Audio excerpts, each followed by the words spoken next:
Festival should be happening over in Fontaine right now. Wonder if our friends at Musketeer Pictures are taking part. Let's head over and check it out. Maybe there's even something we can help with.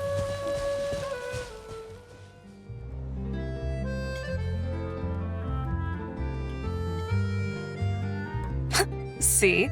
Told you they'd be here. Xavier! Oh, and Shiori and Farina too! Ah, Hydro Archon above! If it isn't my darling camera operator and clapper loader! A very happy Fontinalia festival to you as well! I'm guessing you came back to celebrate with us? Yep, and help out too! Even though the last festival had some unexpected hiccups, making the film was still super fun. Since you're all here together like this, you must be planning on entering the competition, right? Of course! A celebration of the entertainment industry. No one who's anyone would choose to sit this one out. It only happens once a year, after all. Fontaine Fashion Week might be more my speed, but the film festival brings in a lot of orders and boosts brand recognition, so I wasn't going to miss out either. A few new awards have been added this year, too. Best Director, Best Costume Design, oh, and Best Camera Operation. Ooh, sounds like we've got work to do. Come on, tell us! What's Musketeer Pictures film gonna be about? Oh, about that. What's wrong, Xavier? What's with that look? Oh, man, you weren't scammed by some shady investor again, were you? No, even I'm not naive enough to fall for something like that again. Besides, thanks to the fine people here, Musketeer Pictures has more than enough funds to shoot without investors. And yet problems persist. Huh? What do you mean? Well, we were planning to replicate our past success and shoot a film based on a popular novel. But as we were holding auditions for the female lead earlier today, a striking young mademoiselle wandered in by accident. Her disposition was simply ethereal, the look in her eyes somewhat melancholic. Oh, I wish you could have been there. The awe I felt can scarcely be put to words. You had to be there, friend. No matter where she stood, it was as if her surroundings, even the air itself, turned into the perfect shot. Guess you found your lead actress, then? No, quite the opposite. My script is entirely unworthy of her. I fear it is. Nevertheless, I couldn't help but approach the mademoiselle to ask about her background and what brought her to Fontaine. What did she say? Sadly, she said her best friend was gone. After returning to her own homeland not too long ago, she decided to visit where her friend was from to remember them better. Oh, no wonder she looked sad. Yes, but that's when it struck me. Why not cast her as the lead in a film centered around her search for this old friend? Huh? You're gonna rewrite the whole script? But is there even enough time? Isn't the prep work super complicated? We might not finish. Think about the difficulties we faced with the two Musketeers. We had to start from scratch back then, too. I'd say we're ahead of the game this time. Guess so, but... Don't worry, Paimon. Shiori and I have evaluated the proposal, and we support Xavier's decision. I won't really need to start on the costumes until the cast is finalized, so it's not too much extra work for me. Oh, fair mademoiselles. How can I ever thank you? Finishing the script would be a start. You know, compared to a commercial popcorn flick, I do prefer the idea of shooting a more artistic film. One that leaves a profound and lingering impact in the hearts of the audience. I agree.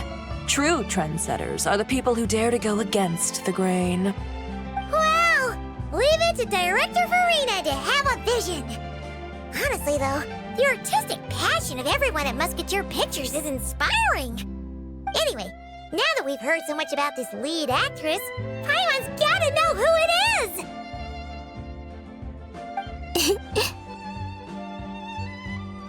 Ah! Columbina! What are you doing here? Hello. I was just walking past when I heard you talking about me, so I came over. Huh? You know Miss Columbina? Of course! Wait a second. Does this mean Columbina is the actress who inspired the whole rewrite? Yeah. Wait, so did you make the trip by yourself, Columbina? Yes. I mentioned how I wanted to visit other nations once things settled down in Notcry, remember? So I went to the curatorium to ask Never for advice. She told me about the film festival in Fontaine and said it might be fun to visit. I spoke to Lauma before I left too, and she thought it was a great idea to get out for a bit. It's just, I received quite different travel advice from the two of them. Oh? How so? Well, Lauma told me to go out and experience new things and make new friends. What a wonderful suggestion. That's how a trip should be. What about Nefer? She said, don't trust anyone and don't talk to strangers. Yep, that sounds like her. I can understand that too. It shows this Nefer cares about you a great deal, Miss Columbina. Yes, so I plan on combining their advice.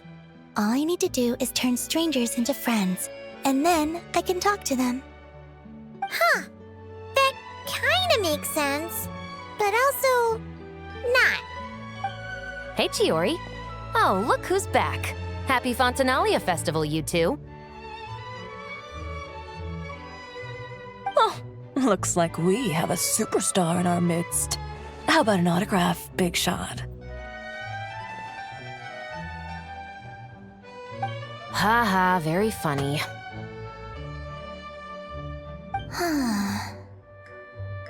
All settled then? Yep, the Duke gave his blessing, and I cleared it with the Udex. During the festival, inmates with good behavior will get a chance to spend some time on the outside. Under the stringent supervision of the Special Patrol, of course. Risley! It's been a while! Happy Fontinalia Festival! Does that mean Veronique and her brother will be at the festival? During a specific window of time, sure. Doesn't hurt to give the inmates something to look forward to. A little sun'll do them some good, I think. This is a friend from your travels, I'm guessing. Thought I heard something along those lines. Right! We should make some introductions, huh? Chevros, Risley, this is Columbina, a friend we met in Notcry. Welcome to Fontaine, Miss Columbina. I bet the weather's been quite an adjustment. Yeah.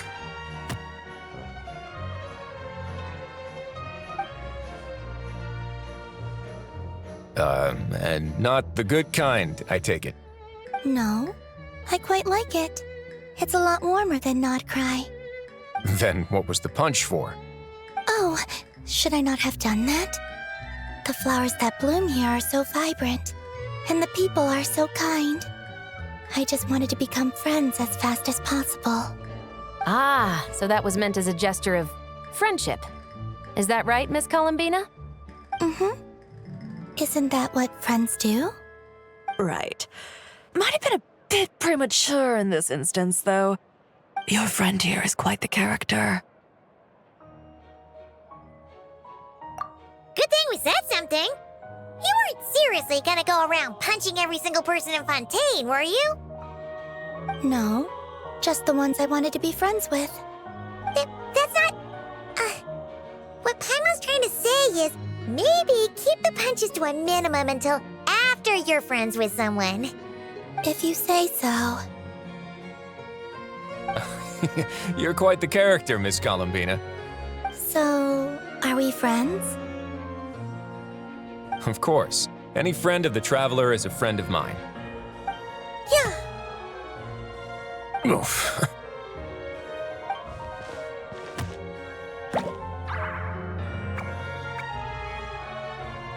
When it comes to friends, you sure know how to pick 'em.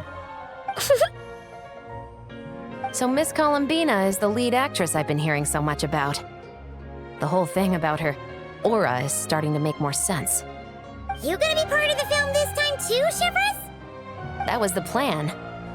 But now that Mr. Xavier has changed the direction, I don't think I'm in quite as many scenes. It's all for the best, though. A different crew asked me to help consult on some of their musket work.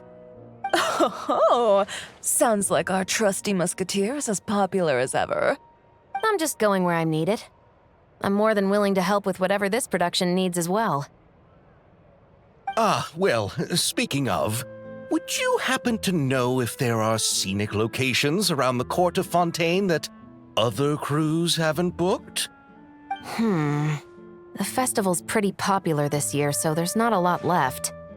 You might just have to talk it over with the other productions and see if they'll let you squeeze in here and there. I see. Having trouble finding a filming location?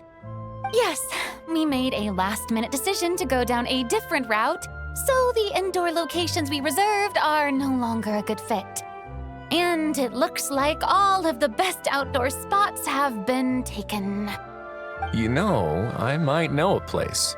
Good views, good atmosphere, and no production team has snatched it up. That sounds perfect! Where is it? You want me to reveal it just like that? Come on, let it be a surprise. As much as that sounds riveting, I think we should divide and conquer. You go do that, and Director Farina and I will take Miss Columbina around the city to discuss lighting and styling. Is that all right with you, Miss Columbina? Traveler? Yeah, everyone here is our friend. So don't worry about a thing and just focus on enjoying your trip. Okay. All right, then the Traveler and I will go check out this potential filming location. It might even give me some inspiration for the new script. I'll leave this to the Duke then. Until later, everyone. Maybe we'll run into each other on set. Okay then. Lead the way, Risley. Paimon's not built for suspense. Let's get this show on the road. Who said anything about roads? Huh?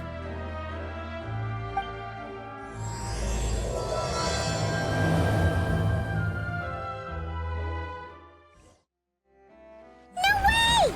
You brought the winglet up to the surface?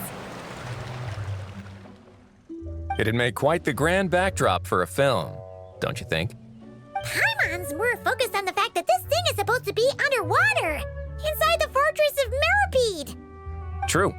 And keeping up with the maintenance on a vessel this big is a lot of work. It takes a crazy amount of manpower just to keep it up and running. Oh, Paimon kind of thought it just sat there until you needed it. I wish it were that simple. The truth is the maintenance costs on this thing are substantial, so we decided to rent it out during the festival to earn some extra mora. Besides, the inmates are the ones who keep it in good shape. Seeing the fruits of their labor put to use is a good form of social rehabilitation for them. Huh, you've really thought this through. What you think, Xavier? Is this a good place to shoot? Ah, I've got it! Good messieurs and mademoiselles, I've got it! Gonna take that as a yes. The beginning is the hardest part, and the opening of this film has been eluding me, but now I know just how it should start. Glad to hear it. Thanks for bringing us here, Risley. Don't thank me just yet. This isn't quite a done deal. Huh? Not a done deal as in someone already rented it out? You said no other production teams had snatched it up. This person isn't affiliated with a production team. The rental fee was high enough to scare off plenty of other film crews, but she didn't blink. Made quite the generous offer, and didn't even attempt to haggle. Do you know what she plans to use it for? I'd like to at least have a rough idea before going in to negotiate. I didn't ask for the details, but I did see what looked like a fishing permit and a business license on her desk. My guess is she's planning on using it for some kind of restaurant or aquarium. A floating restaurant is sure to attract people, but an aquarium sounds cool too. The views from the ship make it a great spot for a date. The winglet might not be under my command right now, but it's always nice to see her admired. A film is sure to drum up some good publicity as well. I do hope we can work something out with the current captain. Well, guess we should head over and talk things out then. Best of luck. Wow! The winglet seems even bigger up close. The rooms are so spacious. Wonder who rented it out. Hello? Anyone there? Perhaps the captain had business to attend to elsewhere. But why rent such a massive boat just to have it sit here without even leaving so much as a note? Let's try again. Anyone there? Hello? Seriously? Right now? What is it gonna take to get some decent sleep around here? Is a nap too much to ask for? Sorry, the aquarium's closed for the... Huh?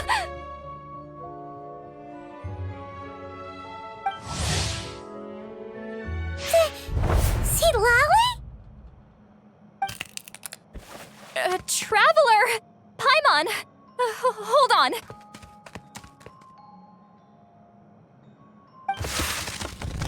This is just great! How am I gonna go out dressed like this? What happened to my regular clothes?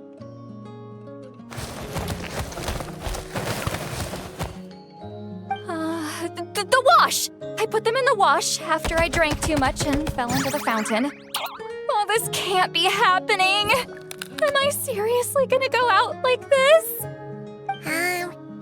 Think we might have caught her at a bad time. See Lolly? I don't want to hear it. Hear what? A single word about what I'm wearing. No comments, none. Is that clear? Oh, yep. Crystal. Huh? You think so? No, wait, I told you not to say anything! What was... Oh, his thoughts. I heard his thoughts. How could I forget about that? Oh, this is so embarrassing. I seemed a little too pleased to get that compliment, didn't I? Wait, the mind reading went both ways. Does that mean the traveler's hearing all this too? Oh, you clearly did! Huh? What did we do? Paimon's not following. Nothing. It's nothing. Let's just move on. Did you need something? You're not here alone, I see. Hello, I'm Xavier, a film director and producer from Fontaine. I meant to introduce myself sooner, I just didn't want to, interrupt. No wonder we ran into each other in Fontaine of all places. You must also be in town for the festival then. That's right. We're helping Xavier with his film. In fact, we were hoping to shoot some scenes on this boat. You're the one who rented it out, right, Seed Lolly? Me? Rent a boat? I wish I had that kind of spare cash floating around. Not to mention the spare time. Don't get the wrong idea, though. I'm not here to sail off into the sunset and live out some cushy retirement life, okay? I'm not that old. Then why you dress like... how did you end up staying aboard the Winglet? Well, I heard one of my favorite light novels was getting turned into a film, so I came to Fontaine to catch the premiere. Originally, I booked a room near the Opera Epiclese, but I'm quite particular about where I sleep these days. I think it's an age thing. And that bed? Oh, I just couldn't sleep in it. I tried to find a different hotel, but with the festival, everything was completely booked. Just as I was worried I'd have to sleep under a bridge or something, I happened to spot a help wanted sign on the side of the road. Oh, so you're here to take care of the boat? No, I was hired to man the front desk. The pay is a bit low, but food and drinks are covered. And it includes room and board during the festival. Plus, the job is simple. So I thought I'd give it a shot. Wow! They actually thought you'd be a good fit, huh? What? You don't think I'm cut out for it? All I have to do is tell people the aquarium isn't open yet. Other than that, I'm free to do whatever I want. It's a pretty sweet gig. That's all? Yeah, I was also kinda shocked. But it's not a lie.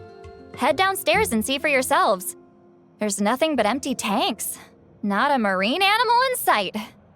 Did your boss mention anything about being open to film crews using this space?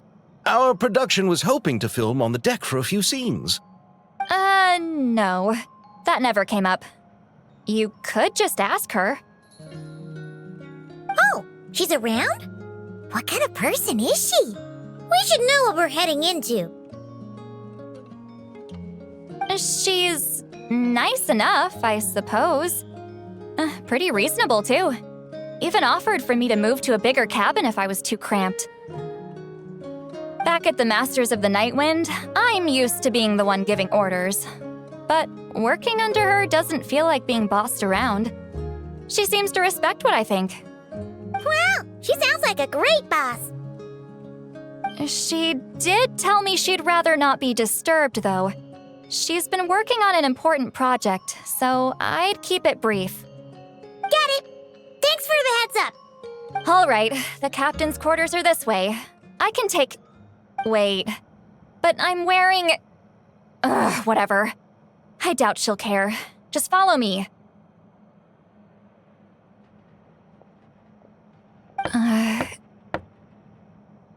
Miss Guillotin? These visitors were hoping to ask you about something.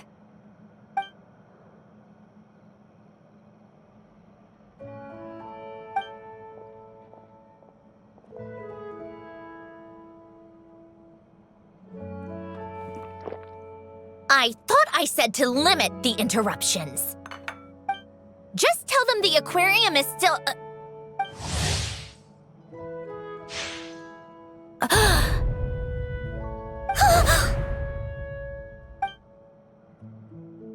Sandrone? You're here! Huh? You know each other? Are you okay, Sandrone? Do you still remember us? Everyone was so upset after what happened.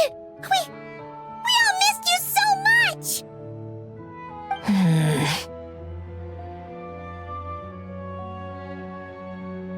Miss Seat Lolly, why don't you escort this gentleman to the reception area for a cup of tea? I have something to discuss with these two in private. Ah, I see.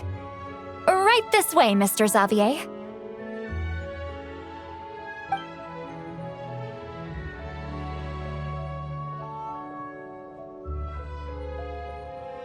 Sandrone? I really can't go anywhere without running into you two, can I? Are you okay? During the battle, your core... It was... Destroyed by that bastard Dottore. That's right.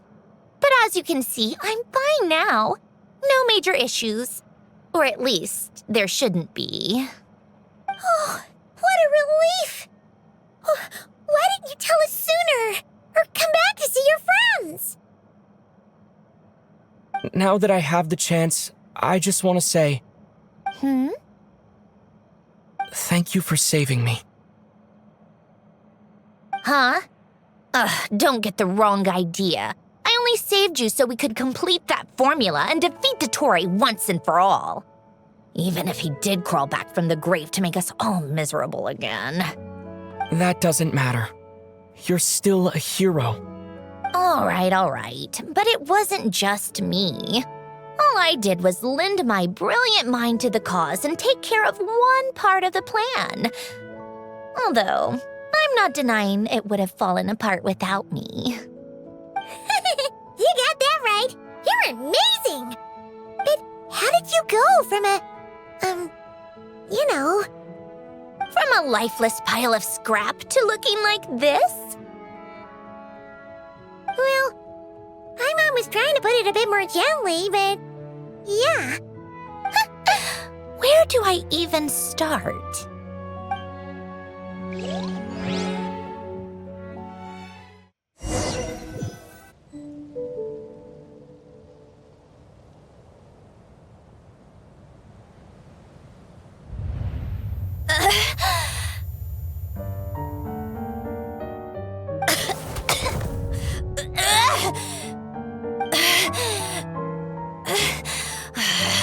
Curse it all!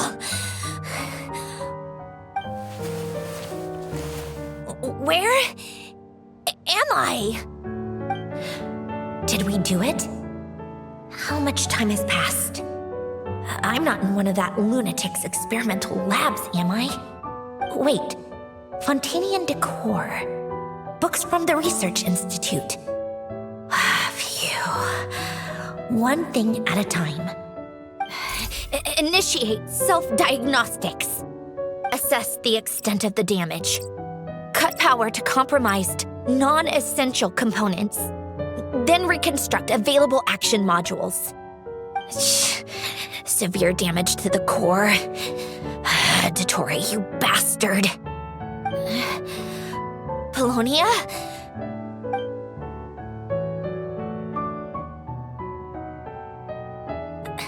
Polonia, wake up! Activate!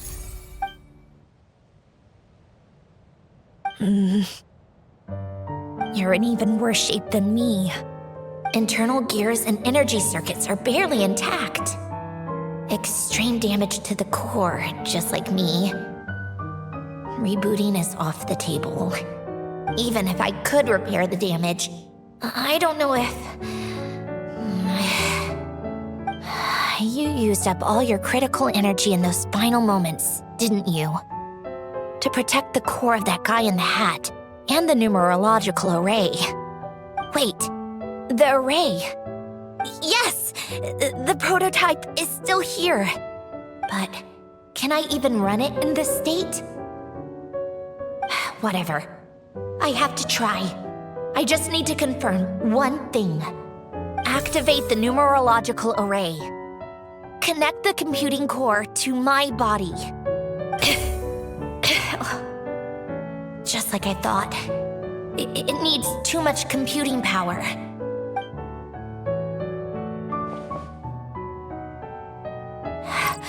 Cut off power supply to all functions except the thinking module. Please. I just need to ask one question. Initiate query regarding the 3 moon sisters. How many living moon goddesses are there in possession of the Trilunar Authority? 1. It worked. You did it, Columbina. You made it back. But how did I survive? The self-diagnostics showed damage severe enough to shut me down for good. What triggered the reboot? A built-in message? Only visible after a core reboot? The final gift. Alen! Were you the one who gave me the second chance? But why now? What activated it? What is that? A vision? Wait, no. It's a stellar linchpin?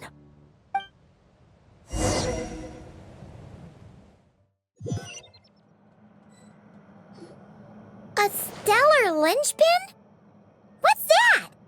You can think of it as a rare kind of vision. As for what causes one to manifest, well, that's still unknown. But in Snezhnaya, or in Afatui's research at least, it's believed to have some connection to the third descender. The third descender? We knew his remains were used to create the Gnosis, but this is the first we're hearing about a stellar linchpin. You knew about the remains? Right, of course. Look who I'm talking to. Yes, the heavenly principles used the remains of the third descender to create the 7 Gnosis as a means to consolidate the Archon system.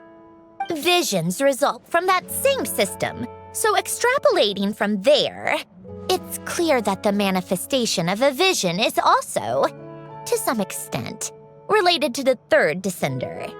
Still following? For those that wield them, visions serve as a means to channel elemental power. The same is true of stellar linchpins. The difference is that, when wielding elemental energy, stellar linchpin users often exhibit a unique kind of power that seems to come from beyond to that. It's believed that, when a stellar linchpin manifests, impurities from the remains of the third descender get fixed in place. Hence, the name. That's also believed to be the source of the strange power I just mentioned. We've heard that visions can appear when someone has a really strong wish or desire. Stellar linchpins sound kind of similar, so does that mean... Huh? Oh, don't look at me like that. I've never had any grand wishes or aspirations. Just a list of things that drive me up the wall. So if you're asking why this thing appeared, I have no clue. All I know is that without it, the gift Alen left me, this built-in second chance, never would have triggered. The damage to my core was too severe. But thanks to the stellar linchpin's manifestation, it did trigger. And after my core rebooted, I was able to repair the damage to my body. I also managed to import the numerological array, along with some of Polonia's surviving algorithms, into this form. Wait, does that mean Polonia is... Yes. Unfortunately, Polonia is... beyond repair. Oh, we're so sorry to hear that. But you also mentioned something about a final gift? Yes. Alen often spoke to me about wishes and desires when he was alive. I suppose he thought there might come a day when I wished for something and was willing to sacrifice my own life to fulfill it. So he left me a chance to start over. No, never. Alen once said I was his proudest masterpiece. That might sound boastful coming from me, but it's also an undeniable fact. After Alen died, I started studying how Polonia and I worked. Polonia is essentially a computational machine, so it wasn't difficult to figure out the mechanical principles there. But when it came to my own structure, that's when Alen, the Lord Artificer's true greatness, struck me once again. I attempted to imitate it when I created Catherine, but in the end, she turned out to be nothing more than a superficial replica. What? But his creation skill, Catherine, is super impressive. We were shocked when we first found out she was a puppet. No, she's nothing compared to what Alen was able to create. Some of the mechanical principles of my own core are still a complete mystery to me. keeping that gift hidden wasn't even a challenge for him. Just a shame I had to waste it on fighting Dottore. I just couldn't stand the thought of him coming out on top.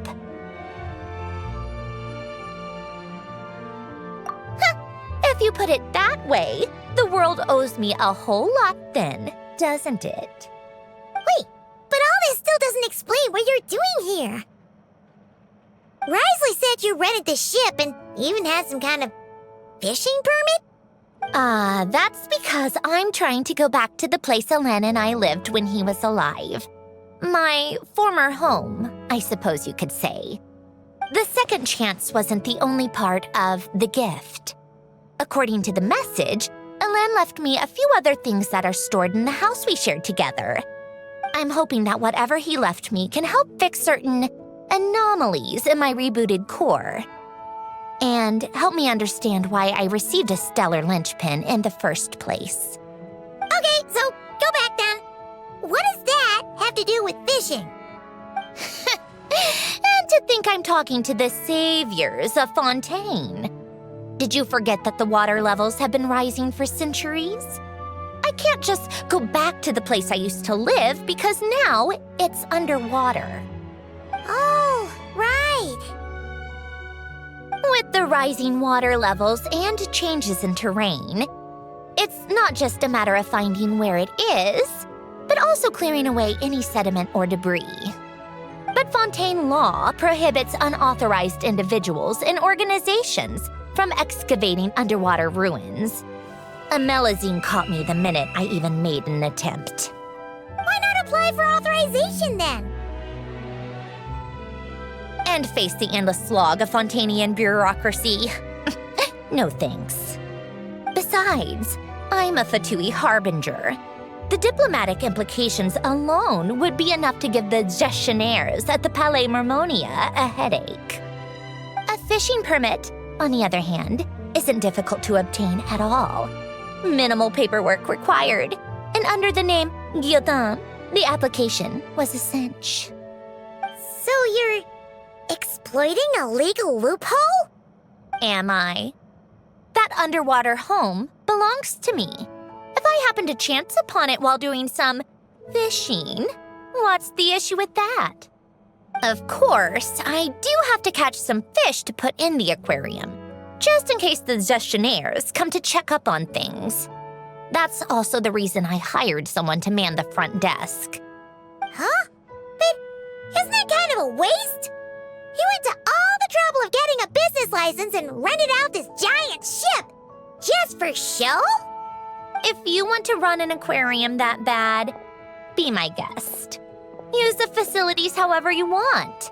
I'm certainly not going to stop you. All I want is to go back home and see what other gifts Alen wanted me to inherit. Hold on. Enough about me. What are you two even doing here?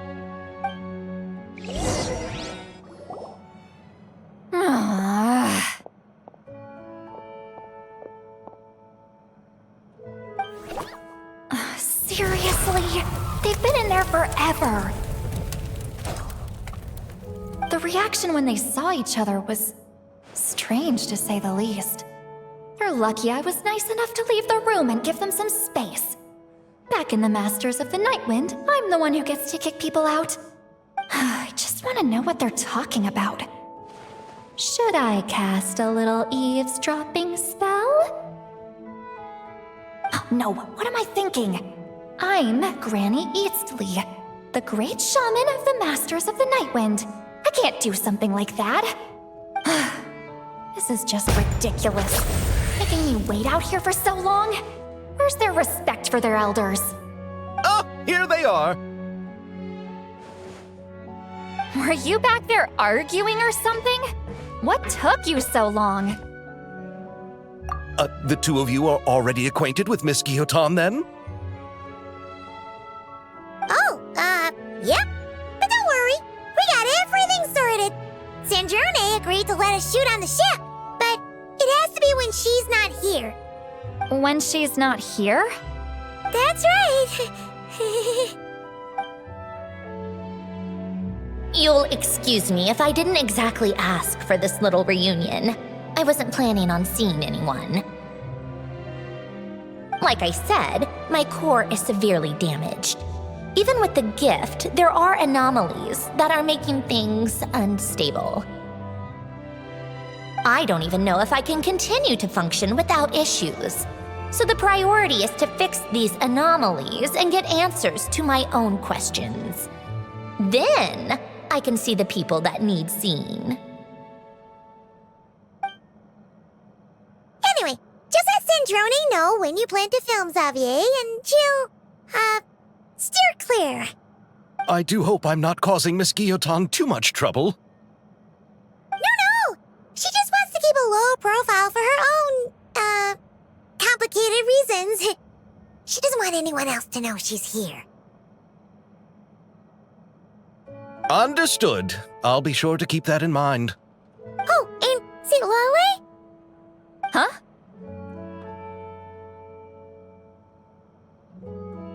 You mean Miss Guillotin? What does she want?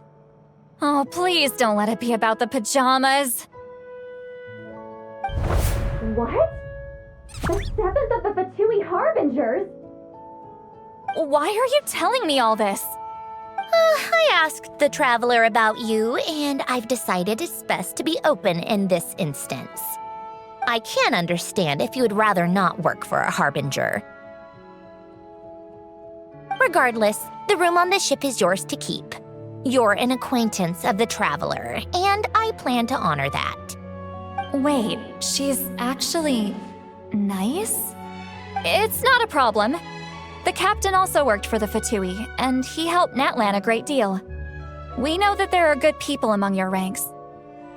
Besides, I've been around long enough to know what it means to earn one's keep. This isn't Natlan, and I don't expect special treatment. Besides, sitting at a desk isn't exactly back-breaking work. I appreciate that perspective, great shaman. Seat Lolly. Just call me Seat Lolly.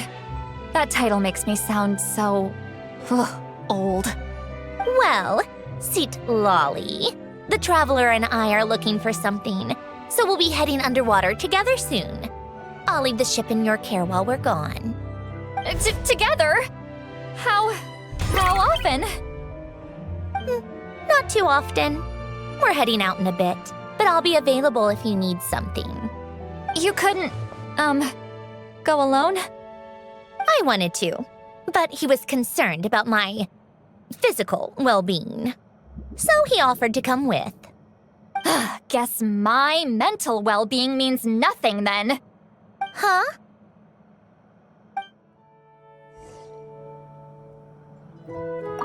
Miss Guillotin is so generous. We talked it over, and she agreed to let our crew come over and do some test shots while you two are out.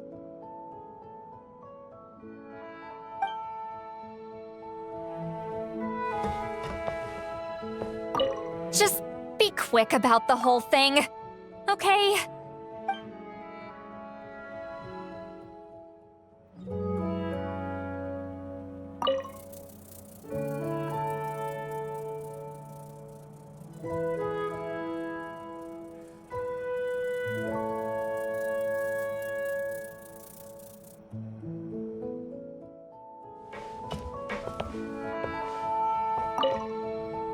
All right.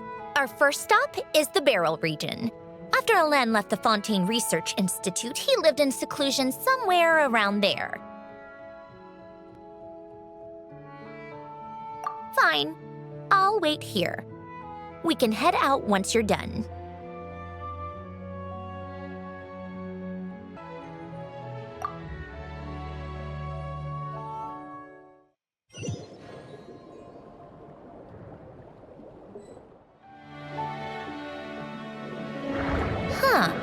This place has changed a lot. Guess I really have been gone for a long time.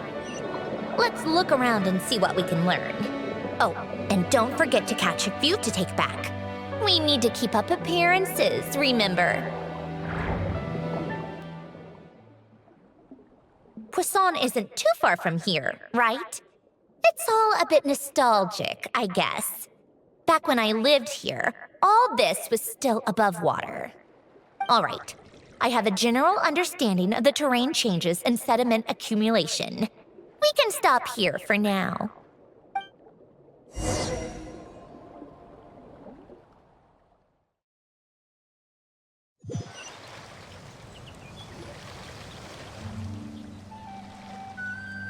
That went smoother than expected. I appreciate the help. No problem. You doing okay though, Syndrome? Seeing your home look nothing like you remember, that can't be easy. I'm fine. Times change. People change. That's the one thing you can actually count on. I made peace with that a long time ago. You should head back and put them in the aquarium tanks. We finished ahead of schedule, so your crew is probably still on the ship. I'll follow in a bit. Right. Xavier said he was gonna test out a couple of shots.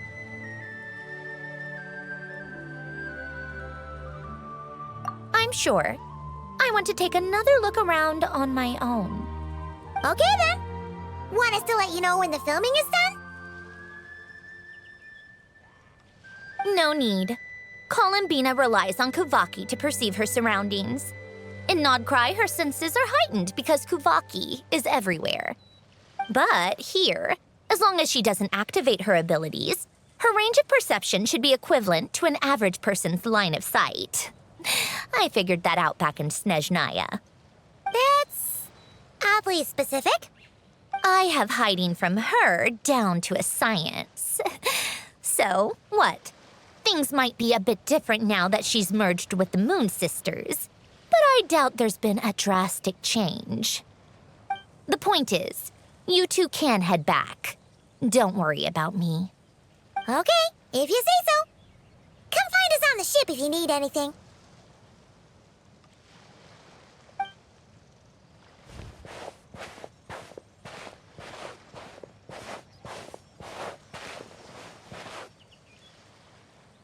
What did you leave for me, Alen? Did you know I would come back? Or did you make it so I would have to?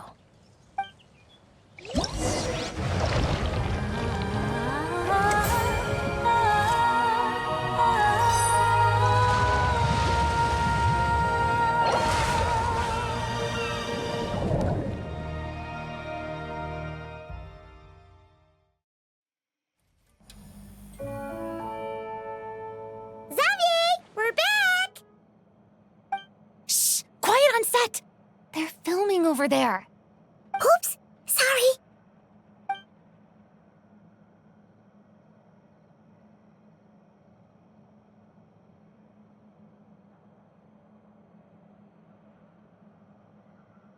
What's your take, Detective? Bullet wound to the chest. Gunpowder residue on the clothes. The victim must have been shot at close range. You think it was someone they knew? Yes. It's possible the suspect arranged for them to meet at this very spot. A reasonable deduction. But you're overlooking a crucial clue. What? The victim's pocket watch is missing. And cut! I think we got it! Good work, everyone! Phew, finally. Acting was nerve-wracking for me when I first tried it too. Just loosen up, and you'll get used to it in no time. Chevres! Charlotte!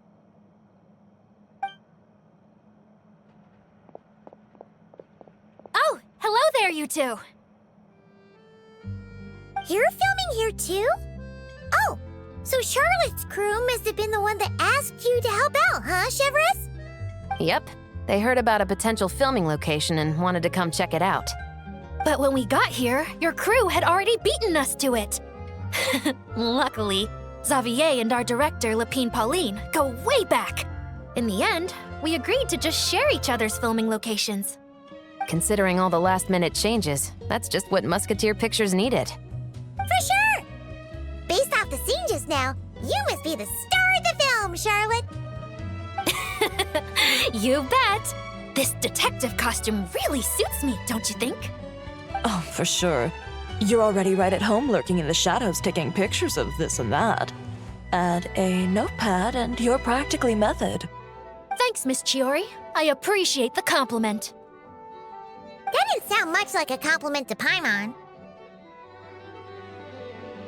So this is a film set? It looks like a very happy place. This must all be quite new to you, Miss Columbina. Yes. I watched a few films with a friend once, but she thought there was no point if I wouldn't open my eyes. So she stopped inviting me. Looks like I missed out on a lot. True, but being an actor seems like a tough job. Huh? Most people would swap lives with an actor in a heartbeat. The lifestyle is so glamorous, and the pay is more than generous. But they have to act out lives that aren't their own, with the whole world watching on in judgment. If they don't do it justice, it must feel like they're letting people down. That's exactly how it feels. This young lady has quite the unique perspective. Well, that's true. But these actors are here because they want to be and they think it's fun. Most of them, at least. Not to mention, the film we're shooting is based entirely on you, Miss Columbina. You just need to be true to yourself. I don't have to pretend to be someone I'm not? Not at all. Authenticity is what we're after.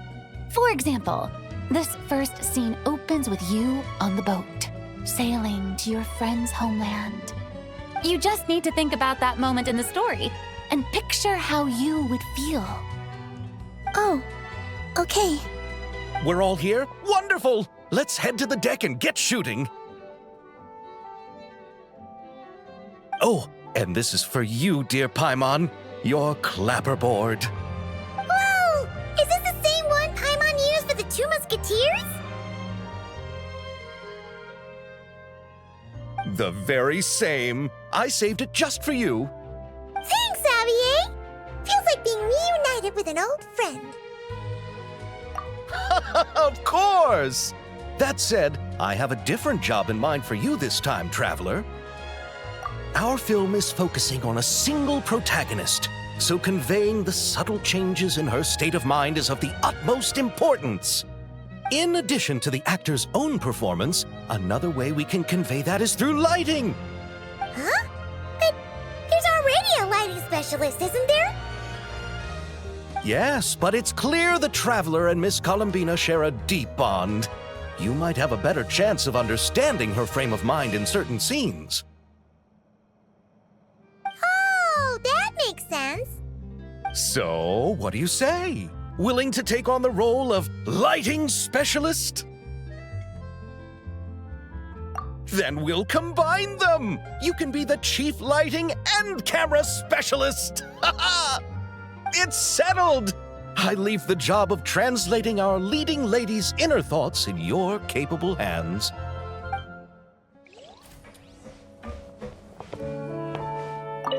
I want to ask for an autograph so bad, but I can't do it dressed like this. The cast of Great Detective Herlock. Duh! I came all the way here just for the premiere. But I didn't expect to end up on their film set. My laundry just won't dry. The weather here is too wet.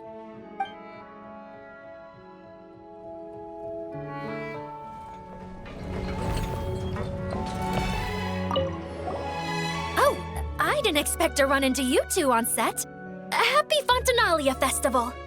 Nice acting back there, Charlotte. Thanks. I'm, usually the one behind the camera, so it's actually pretty nerve-wracking being the center of all that attention. But I've known Miss Lapine Pauline for quite some time, so we work really well together. Miss Lapine Pauline prefers to assign roles based on our own personalities. She'll even adjust the script to make it a better fit. The scene from earlier was just me and Chevres, But Navi and Emily are also going to be taking part. Ooh, that's quite the lineup. Your film's leading lady also seems like quite the score. Just on first impressions alone, it's clear she's someone special. Guess we'll just have to wait and see who wins Best Picture and gets to go home with the Farina Award.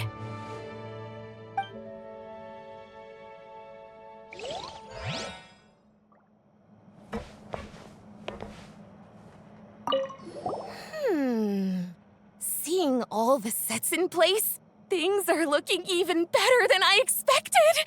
The actors are doing great too. Editing it all together's gonna be a piece of cake. Bet I can finish it in one night. Hi, Lapine Pauline. Hey, you're back! The timing couldn't be more perfect. If there's one thing you absolutely can't miss, it's the Fontinalia Film Festival. And you're a director this time. That's so cool. It's all thanks to my apprentice, Ninette. She's the one who told me to read Great Detective Herlock in the first place. And then it struck me. This would make a great film. What about your savings, though? You didn't... Yep, I went all in. Paimon was worried you'd say that. Oh, relax. It's different this time. I met director Xavier back during my camera outsourcing days, so I got to know the industry a bit. I know exactly what our film needs and what the fans want to see. So be sure to check it out. I'm confident we've got a winner on our hands. Sounds like it. But we've got some filming chops ourselves. It's definitely still anyone's game. Then may the best film win.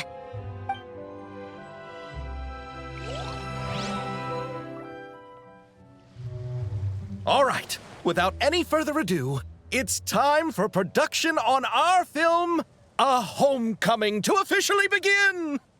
Turning it over to you once again, Director Farina. All right.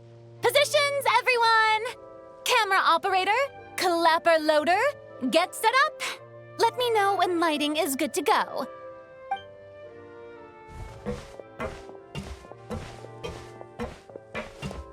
All you need to worry about, Miss Columbina, is hitting your mark.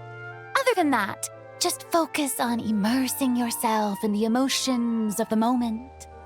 Okay. Good. Lighting, are we ready? Ready. All right, quiet on set. 3, 2, 1, action! This is her homeland. Columbina. Cut! The emotions I'm looking for were definitely there.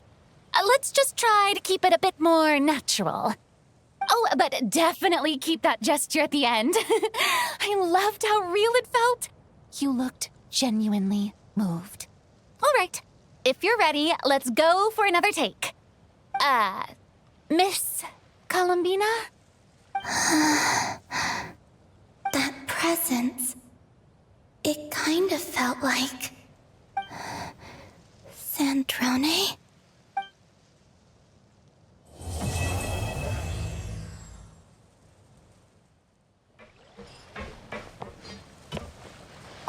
Terrific performance, Miss Columbina. Truly excellent work. Thank you, Director Farina. You really don't mind me not taking off my eye mask? Not at all. Xavier and I already talked it over. The character is based on you, so there's no need to change what you're accustomed to doing. Besides, the mask could become one of the defining traits of our film's leading lady. Just like you suggested, we'll leave the reveal to the more important moments. No time to lose. So, you've heard of this Lord Artificer? You haven't? I have. That was just a test. Right. Well, he revolutionized clockwork mecha and invented Numa Usia annihilation energy. He was also the founder and first director of the Fontaine Research Institute. In fact, most of the clockwork mecha in the court of Fontaine are based off of his designs from hundreds of years ago. Oh. Still sure you've heard of him? Oh, of course. You just know more of the details. Anyway, are you going to see this film? If I have time. Well, let's go together. Huh. This name, though. Elaine Guillotin. Guillotin. I feel like I've seen it somewhere recently.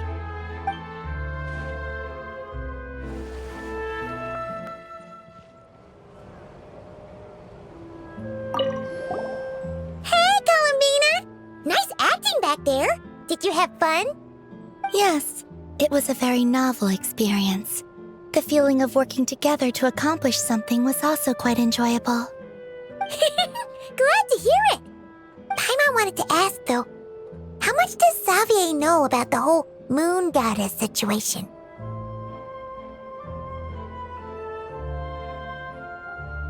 Oh, I didn't tell him that part. Nefer and Lauma rarely agree on anything, but they both advised against revealing that to people. So, I didn't share anything about that with Xavier. Nefer did mention that Miss Farina was once the Hydro Archon, though. Once we're done shooting, I'd like to find some time to chat with her. It seems like we might have a lot in common.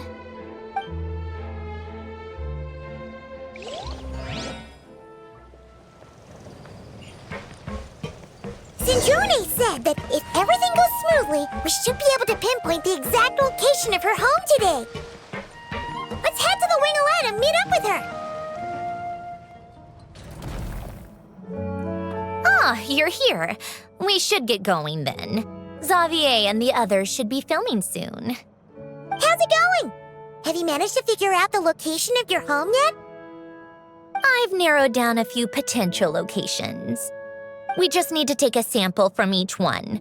Once the equipment analyzes them, we should know the exact location and where to find the entrance. Great! We should get started then.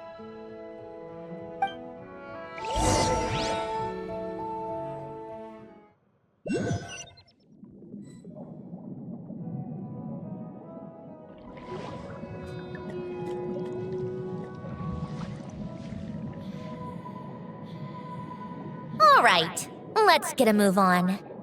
That should do it. Let's head back. The filming should be just about done. We made good time. We might even know the location by the end of the day. You sound pretty happy about that. Do I? I suppose I've just had enough of these anomalies I've been dealing with. The sooner I can fix them, the better.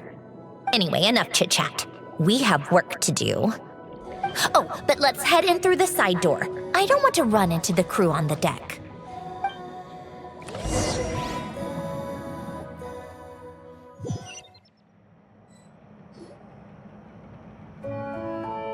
All right, now we just need to wait for the results. Since we have some time to kill, I suppose I might as well see how this aquarium of yours is coming along. You seemed quite enthusiastic about it, after all. It's really coming together!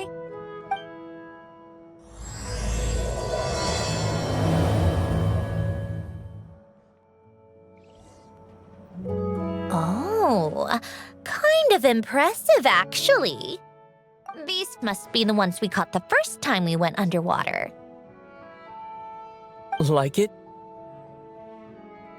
It's fine, I guess. Nothing special. Come on! It sounded like you really liked it just now. You're that proud of it? Is this a sense of accomplishment or something? Well, yeah. And it's pretty. You know it's gonna be gone soon, though, right? What do you mean? After the festival, this ship will be returned to the fortress of Meropide, and this aquarium will be no more. So? So, no matter how much work you put into this place, once the festival is over, it's all just going to disappear. But not making the most of it when we have the chance is an even bigger waste! But if you know it's all going to be gone one day, why even bother? Well, because Because you still get to keep the things you gain along the way. And those are things that can never be replaced. Doesn't that make losing them even harder? well, if you put it like that. But the happy memories we make along the way last forever. You just have to take a more glass-half-full perspective. Not to mention, everything we do here is going to be on film, so it'll still live on in some shape or form. And when you look back on it, only happy memories will come to mind? Exactly! So it's about finding joy in the process itself. Traveler! You're back already? What's wrong with that? You say that like it's terrible news or something. How did you get here? I didn't see you on the deck. Oh, never mind. We need to help Miss Guillotin hide ASAP. The crew is heading over here to shoot any second. What? They should be done by now. There was a mishap earlier that cost them some time. I was waiting on deck so I could warn you the minute you showed up. Anyway, you should head back to the captain's cabin right away. They're gonna be here any minute now. Finally! That's a wrap for the scenes on the deck. Wouldn't have taken half as long if the wind hadn't snapped our equipment in two. Uh-oh! Too late! Change of plans then. You'll just have to hide. Hide? And where exactly am I supposed to do that? Oh, there's a box over there! You can get in that! Huh? You expect me to... Do I need my makeup done for the next scene too? For the love of... Let me see. Maybe just a quick touch-up. Huh? Traveler and Paimon? What are you doing here? I thought you took the day off to take care of something. Huh? Oh, well, it didn't take as long as we were expecting, so we came back early. What about you guys? You're still not done shooting for the day? No, we ran into an issue that, set us back. It meant Miss Charlotte's crew wasn't able to wrap either. We both still have scenes to shoot in this aquarium. Oh, that's not ideal. For several reasons. Let us help then. The sooner we wrap, the sooner everyone can get some rest. All right. Thanks, you two. Miss Charlotte's crew can go first then. If I'm not mistaken, you still have a night shoot later. Thanks, Director Farina! Of course. Fellow artists should help each other out where we can. Agreed. Well then, camera, lights, get set up. Actors, give your lines a quick once-over. Let's try to get this in one take.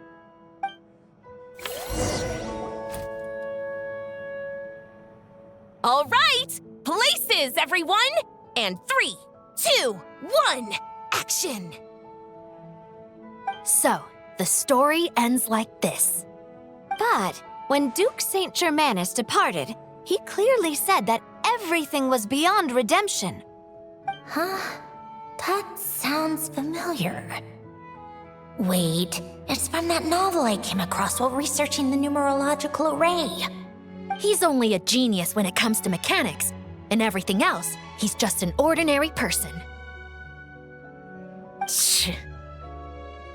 Huh? What was that noise? Whatever, I'll just fix it in post. Mr. Koba, please don't speak as if I were the accomplice. Not so hard. This box isn't sturdy enough for that. This is why I keep saying, don't put too much trust in Clockwork Mecha. Unlike humans, machines don't have a heart. A heart? That's right. It's what's on the inside.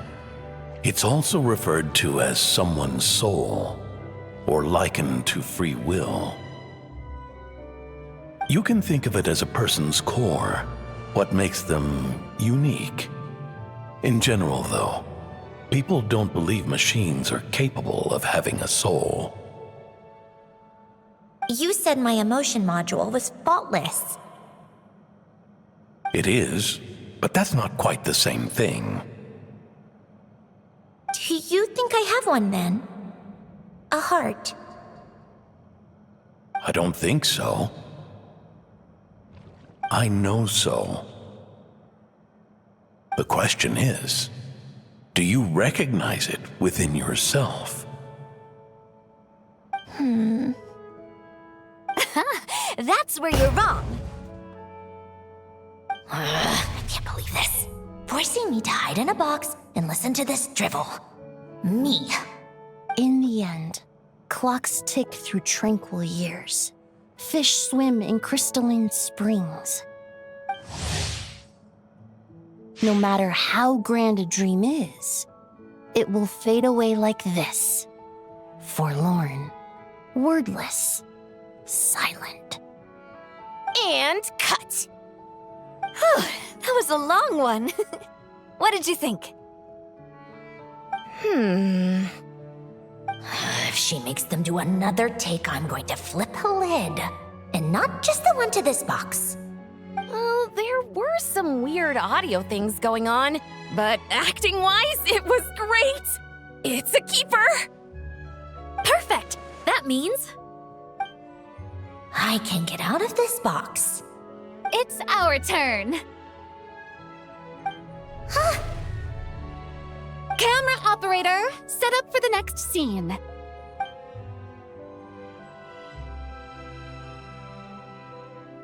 In this one, our protagonist peruses an aquarium in a foreign land and gets swept up in memories of her friend. So, in terms of lighting, that's the vibe we're going for. Got that? Shoot. Paimon thought there'd be a break and Zandroni could slip away. What are we gonna do now?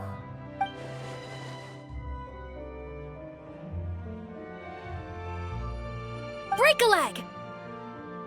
Yep, we're headed off to shoot our next scene.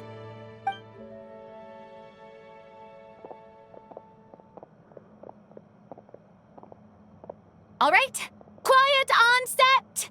We're about to start rolling. Ready, Miss Columbina?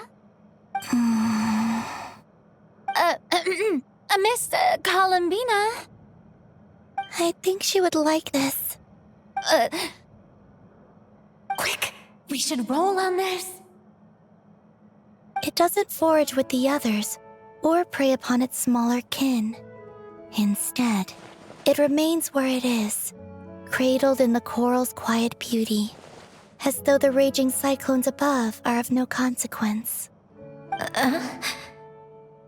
And yet, she still stood before the cyclone in the end. So I think that story has it wrong. She is no different than us. She has a heart. Columbina. Huh?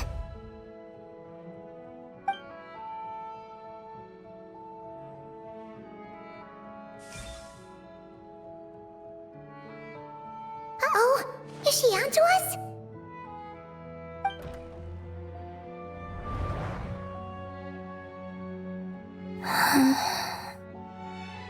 What is she doing? Cut! You okay, Columbina?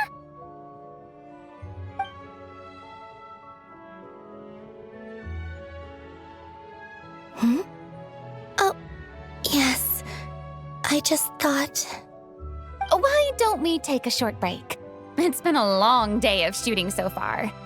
That last take was beautifully organic, though. We can use it as is. No need to go again. Thanks, Director Farina. But I'm fine to continue. You're sure? In that case, let's shoot some quick B-roll. Then we can move to our next outdoor scene.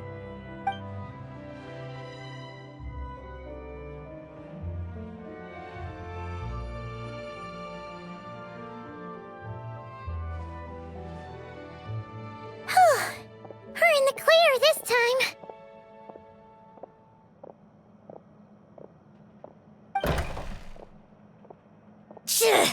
Ugh! Absolutely suffocating. You okay, Sandrone? Right as rain. Come on, let's go check the test results. It's time for me to go home. All right, it should be around here. Give me some space. I'll activate the water insulating mechanism.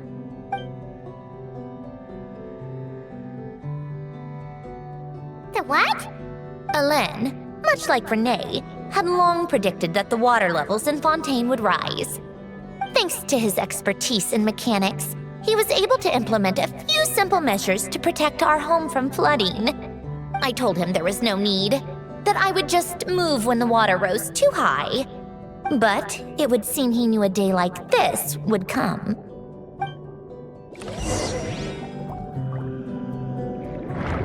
All right, the silt has been cleared away.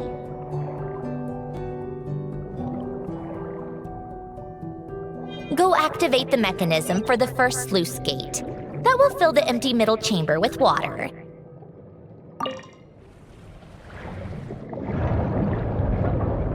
All right, now turn on the drainage mechanism in front of the second sluice gate, and this chamber will become empty once again.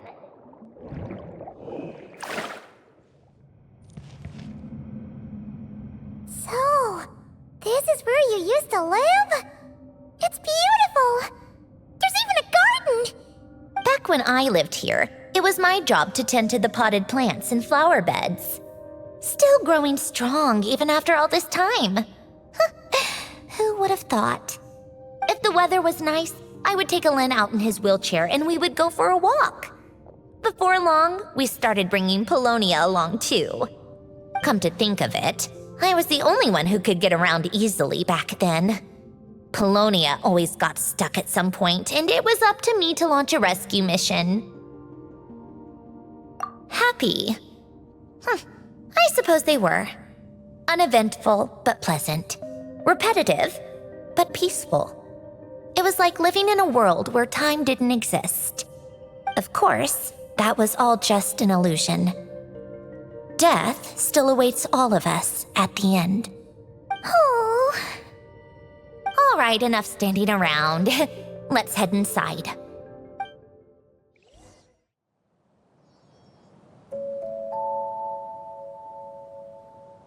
Yep, this place is exactly how I left it. Nothing has changed. What is it? Huh? How did you get... Oh, Arlecchino gave it to you, didn't she? And you... read the whole thing. Just so you know, a lot of that was written a long time ago. At that very desk, to be exact. Anyway, since you've already read it, you should just hold on to it. I can always start a new one. Well, feel free to look around. I'm going to start looking for the gift Hélène mentioned. Oh, but be careful with the stuff around here. I'm not saying you can't touch anything. Just try not to choke on the dust.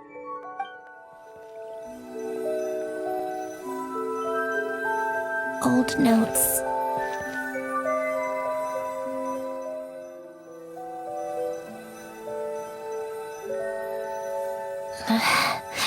Polonia.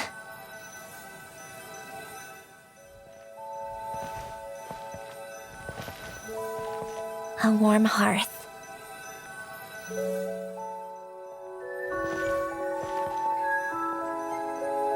Coffee. Tea.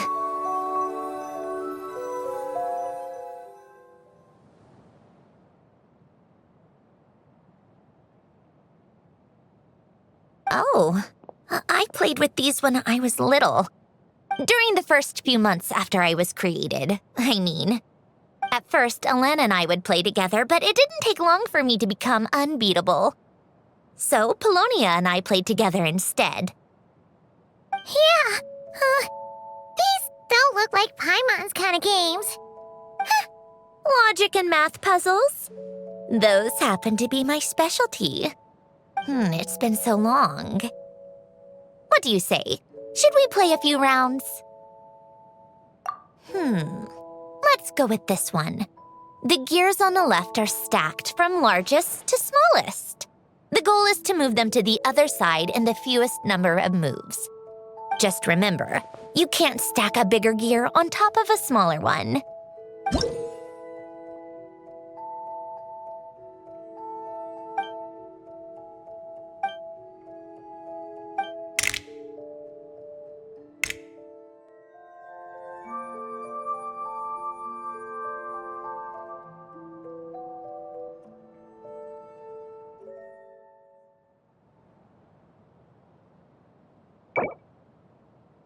Need help?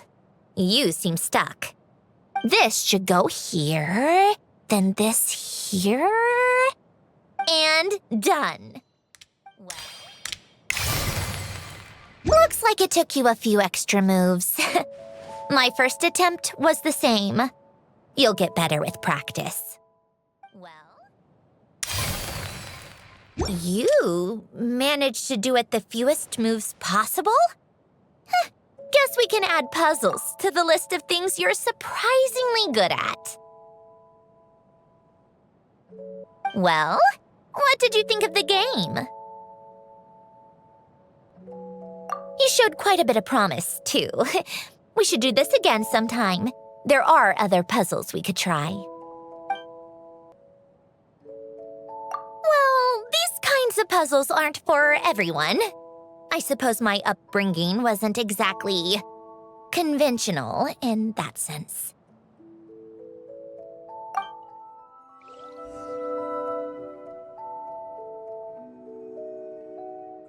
Oh, these are some of Alain's drafts from his later years. Just casual doodles, really.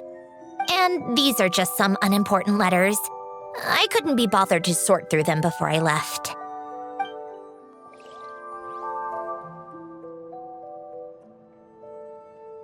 Wait, the people in this picture look kind of familiar.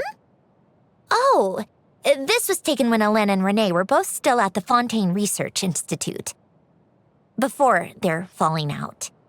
In his later years, Alain would often sit by the fireplace and stare at this picture, wearing an expression somewhere between guilt and longing. He said he sometimes regretted not helping his friend when he needed it most, even if just to stop him.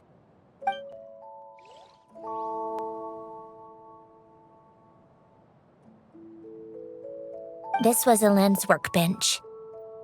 Later on, of course, it became mine. It's where both Polonia and I were brought to life. Before Alain was bedbound, this is where he would teach me about mechanics. I would sit and listen, chiming in with questions here and there.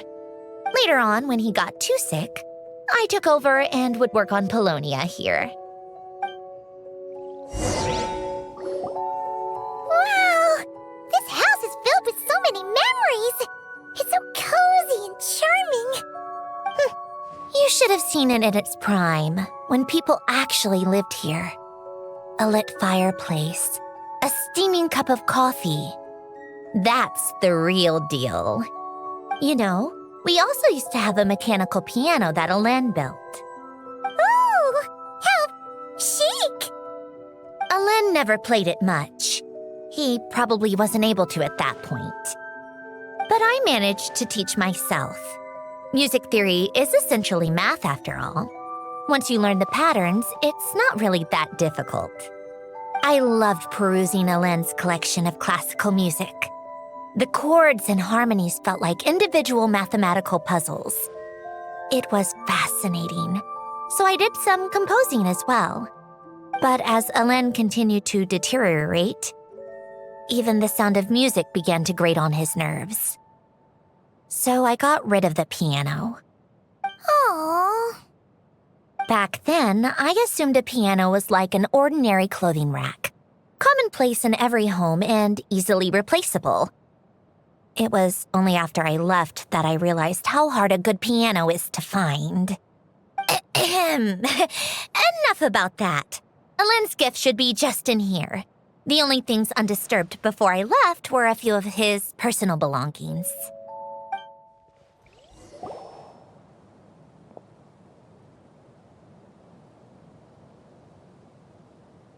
Wait, there's a hidden compartment at the back of this box. Looks like it's locked with some kind of gear mechanism. Knowing you, Ellen, I'm guessing it goes like this, then like this. Got it. Am I a genius or what? Let's see here. A box? Well, you gonna open it?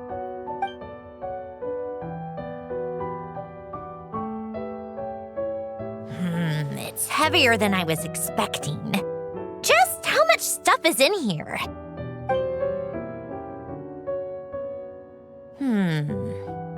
A letter? And a bunch of junk underneath it. None of it seems that important. Wait a second. This should be it. A cube? It's a multidimensional algorithmic core. Ellen would use it to store information. Only Polonia and I have access. All right, I'll start looking into the core and the letter. Feel free to go through the rest of the stuff and see if there's anything useful.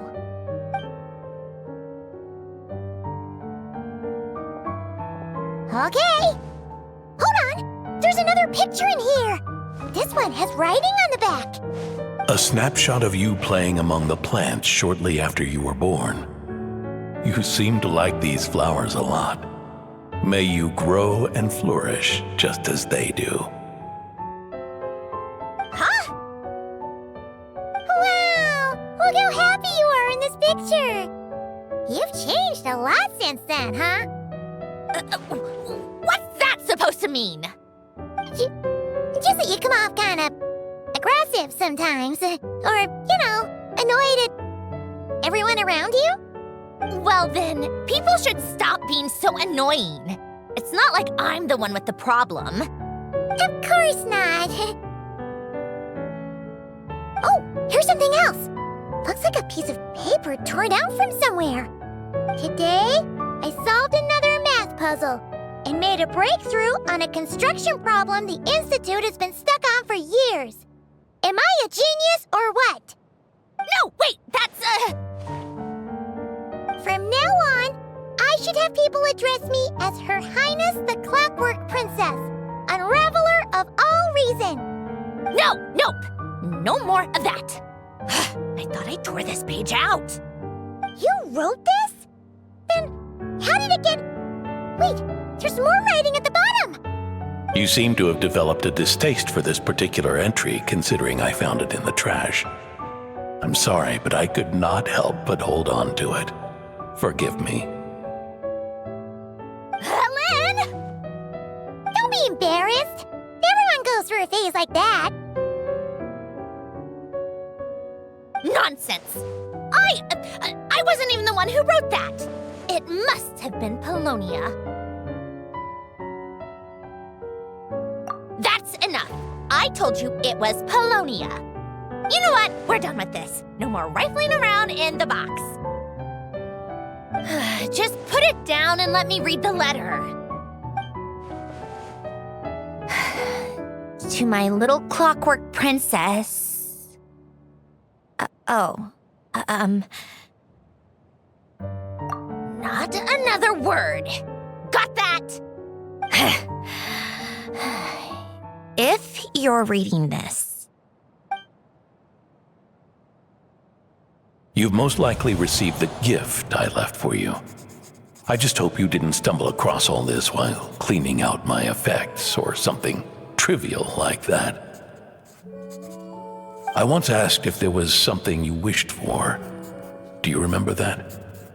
I wonder if time has changed your answer. Regardless, I have another gift. A formula that will allow you to come face to face with the anomaly inside of you. if you even still call her that. Why this gift? To understand that, allow me to wax poetic on the soul once again.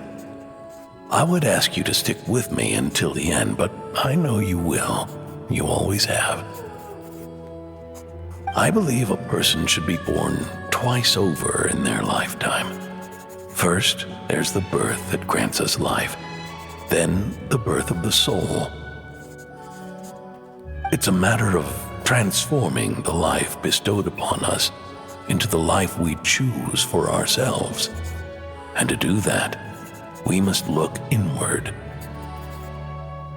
We must make a conscious choice to define the meaning of our life instead of allowing the happenstance of our existence to pass us by. This is the process of recognizing the soul that lives within us. You are my proudest masterpiece. I told you that long ago. But to me, you have never been a creation or a machine. To me, you're just like the rest of us. You have a heart. In fact, some theories think of the human brain as nothing more than a machine, and thought the product of its computations. So you see, perhaps we're not so different after all. Your inner machinery is just far more advanced than most. No matter how one looks at it, the heart is a complex thing, a place where logic and reason collide with our emotions.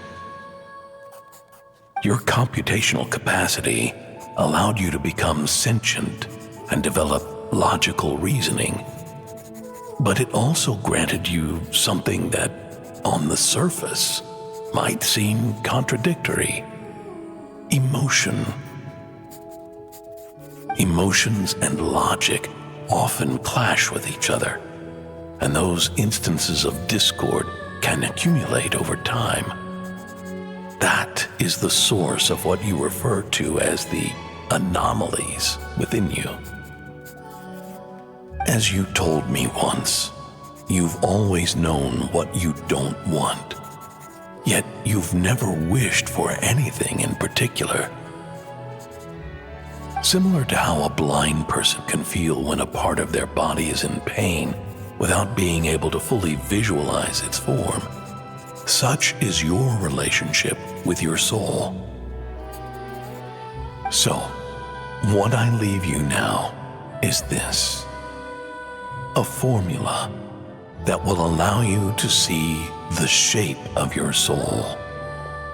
For if you want to protect your heart, you must first be able to recognize it within yourself. Of course. Whether you use it is entirely up to you. You are, and always have been, free to do as you wish. Regardless, whether by my formula or some other means, I trust you will know your heart one day. You always were a fast learner, and the smartest person I've ever known. Ellen. Oh. I'm fine. I've already figured out how this formula works. Let's get out of here and then we can use it. You made up your mind already? You're gonna do it? Why wouldn't I? Resolving the anomalies within my core is the reason I came here in the first place. No, I can do this on my own. But, do you want to watch? What do you mean? I already know what anomaly I need to resolve. Like Ellen said, she's an amalgamation of all the times my logic algorithms have clashed with my emotions. And by resolve, you mean that literally, or...? Yes. But if you, let us in like that, Wouldn't that mean letting us see a bunch of your, inner thoughts and secrets? If what Alen said is true, then I'm about to be... born anew. Or whatever. This is your chance to be lucky enough to witness it. Besides, you already read my whole diary. When it comes to keeping my innermost thoughts to myself, well, I think that ship has sailed. You're really sure about this? How many times do I have to say it? I finally let you in as... friends, and you want to question it. I'm not gonna offer a second time.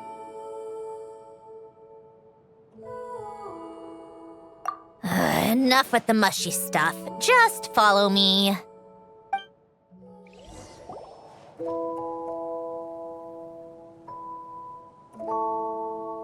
All right. With the numerological array, I can construct a simple formula that will allow you to experience what I see and hear in real time.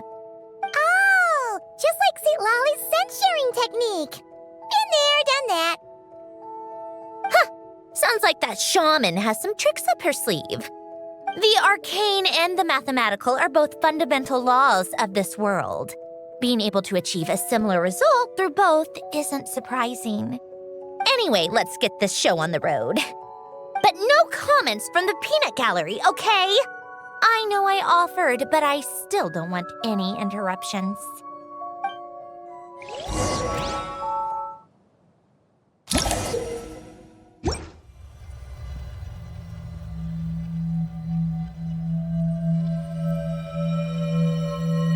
Is this my heart? No, it's probably just the result of Alen's formula. A space dedicated to resolving anomalies. But it looks like the walls are all... mirrors? You made it. About time. Is that me? From the past? You just spoke of anomalies. Well, here I am. What happens when emotion contradicts reason? Shall we sit down and talk?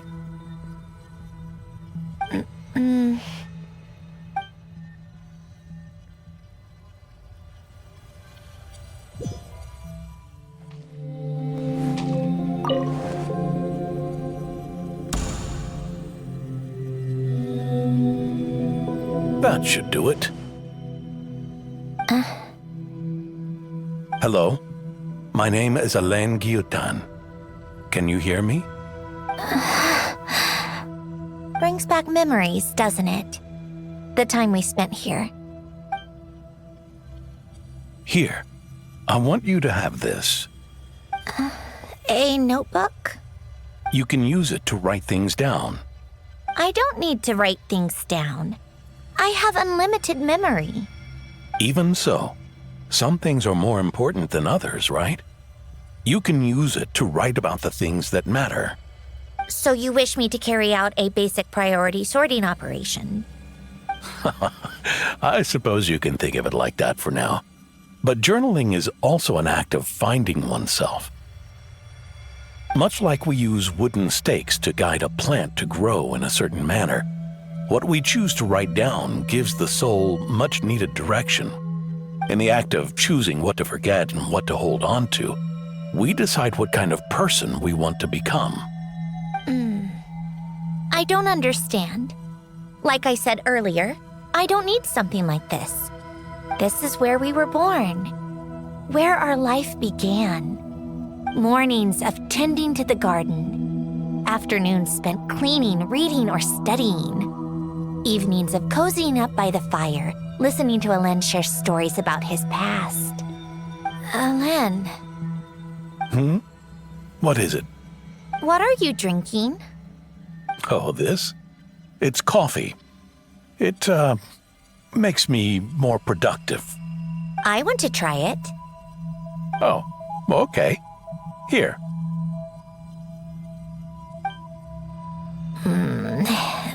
Bitter.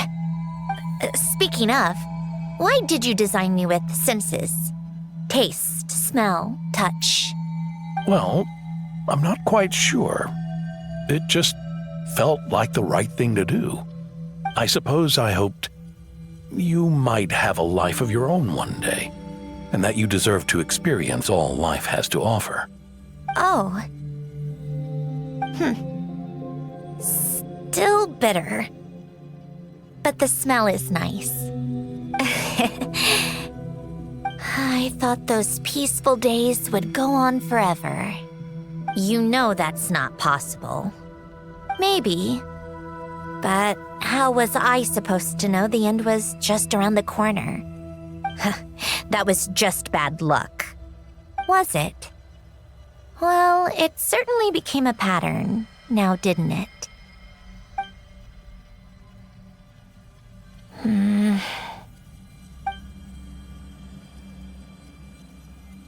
Over time, one of the habits we picked up from Elen was a love of coffee. We even took to hosting tea parties. A machine acting like a human. Kind of laughable, right? I suppose that's just what I'm used to. Yeah, that's just what we're used to. Hey, this place isn't half bad. Great spot for a party. More and more people seem to be showing up to my tea parties uninvited. Anyone care to explain? Can you blame me? I saw Columbina leading Capitano somewhere, and I had to see what that was about. I had simply asked Columbina where I might find Arlecchino. I have business to discuss with her, and Columbina suggested looking here. Tartaglia and I were unaware that this was a private gathering. Apologies for the intrusion. It won't be for long. Whatever. Just add it to the list of annoying things that have happened today. What's one more? Since you're here, you might as well stay for a cup of tea. See? Told you she wouldn't mind. Much obliged, Sandrone. Well, look who we have here. Good thing I brought extra desserts. This has turned into quite the occasion. Capitano, I was just about to go find you. Pardon the intrusion. Rest assured, I won't sully your gathering with talk of work. We can have our discussion later. Spoken like a true gentleman. A certain unmannered 11th seat could learn a thing or two. You know, you really should start being nicer to me, Rosaline. Or I might just snatch that 8th seat right out from under you. I'd like to see you try. If you're gonna fight, take it outside. The only mess I plan on cleaning up is tea-related. I still don't understand how our quiet afternoon turned into such a crowded gathering. One by one, people just kept barging in. And then, one by one, they left without a word. Yeah, pretty annoying, huh?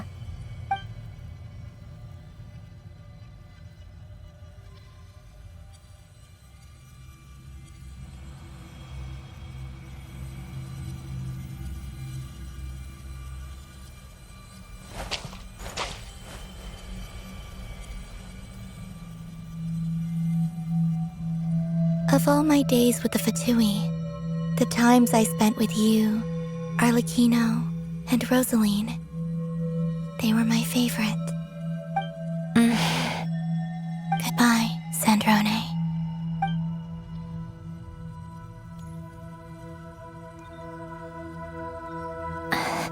Don't go, Columbina.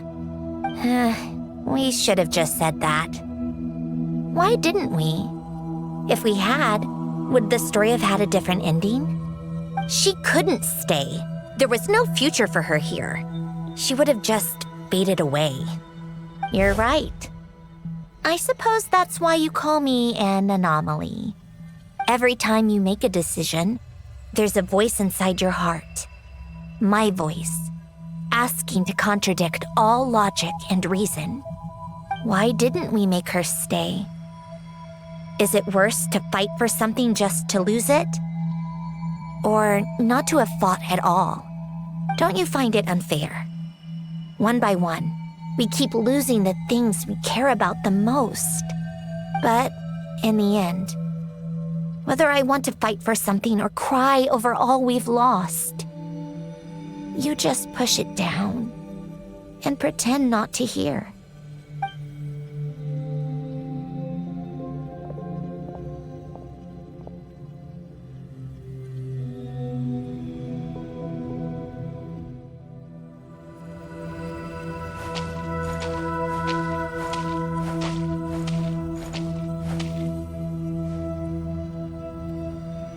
And now, even Polonia, the other half of Elend's legacy, the last remaining member of our family, even Polonia is no longer with us.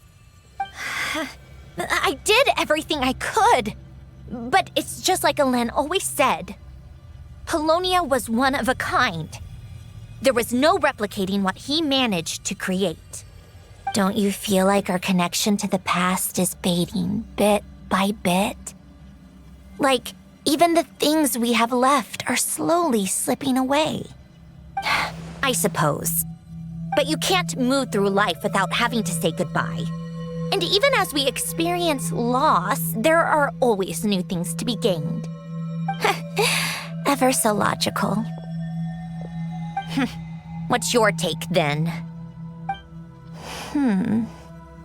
It feels like the more I care about something, the faster the world takes it away.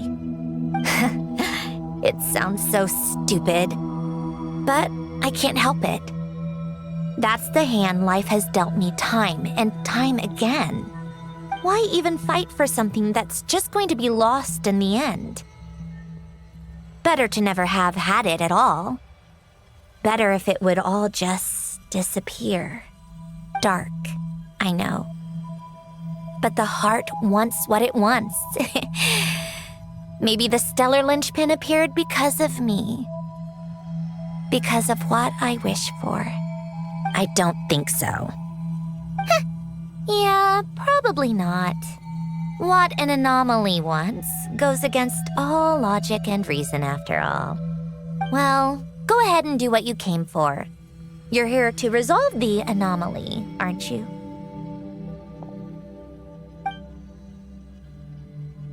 Yes. What's it gonna be? Keeping me imprisoned here like before? Or eliminating me entirely, like debugging a code? That might actually be a mercy. I don't care. I just don't want to experience the pain of loss ever again. Go ahead. I'm ready.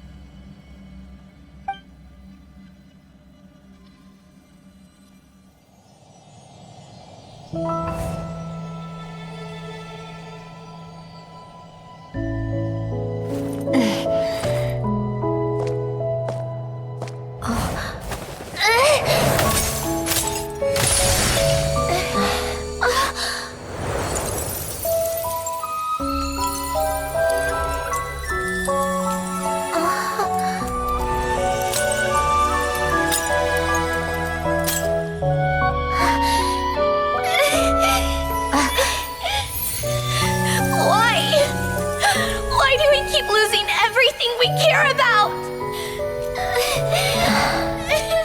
I know it hurts, but that's life.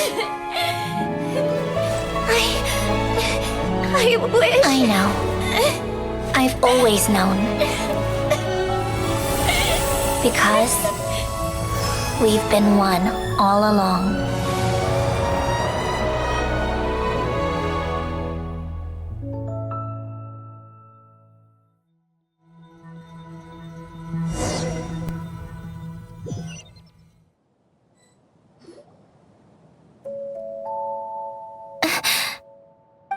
Sandrone! I'm fine. It's okay to cry, you know. Cry? You've got to be kidding me. Save the comforting for someone who needs it, Paimon.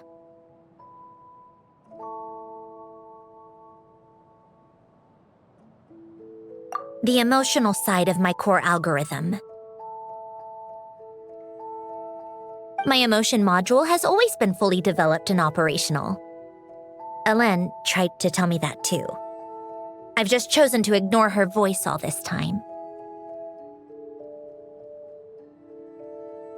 I suppose. Come to think of it, it's kind of like the aquarium on the ship. The aquarium? The old me took one look at it and saw something I would inevitably lose. So I stopped putting in the effort. Then, one by one, the fish all swam away, and the place became even more bleak and depressing. Pretty pathetic, right? Don't say that. A lot of people would feel the same. It just shows how much you care about what you have. Now, after seeing what you've done with the aquarium, I have to admit, I think it's beautiful. It's like you said, we get to keep the things we gain along the way. And those are things that can never be replaced, because we choose to hold them in our hearts. Well said. Besides, I've already died once. I'd be stupid not to make the most of this second chance. Right. Earlier you, or your inner self, mentioned something about her wish. What was it? You think that's something you can just ask and I'll tell you? Think again. I may have accepted my emotional self, but I'm not about to go all soft and mushy on the inside and pour my heart out. That said, taking a step in the right direction couldn't hurt. Starting with cleaning some old aquarium tanks of my own. Huh? Metaphorically speaking, I mean. Come on, let's head back to the ship. I need to talk to that shaman. Huh? Resentful lost souls? You couldn't get comfortable sleeping near the Opera Epicles, right? Well, I bet that's why. The Fountain of Lucine is where all the water in Fontaine gathers. So that's where the emotions within the water converge as well. Hold on. If it's souls we're dealing with, feeling uncomfortable should have been just the beginning. I should have been able to hear their voices or something. And under normal circumstances, I'm sure someone of your talents would have. The problem is, these souls are no longer complete. Remind me how they ended up like that again? You mentioned something about them being split apart? Yes, it's called soul severing. Renee of the Nartsitzenkreuz Ordo came up with it. After learning of Fontaine's impending doom, Renee thought if he could find a means for the soul to live on in perpetuity, it might ensure the world's salvation. Soul severing was the first step of his research. Unfortunately, his theory of the four orthants was imperfect at the time, and a failure along the way caused his physical form to dissipate. Jakob, another member of the Nartsitzenkreuz Ordo, sought to carry on Renee's legacy and restore his physical form. He even used some of the people who stood in his way as test subjects for his research. By severing their souls? Yes. After Renee successfully awakened, the two continued their research, and all the severed souls ended up merging into Renee's consciousness. After you saved Fontaine by turning Fontainians into true humans, these souls returned to the ley lines. But the souls severed before Renee awakened had nowhere to go, doomed to forever wander the waters of Fontaine as listless spirits. Almost as if they exist outside the bounds of this world. Unrecognized by the ley lines or fate. No wonder I couldn't sense them.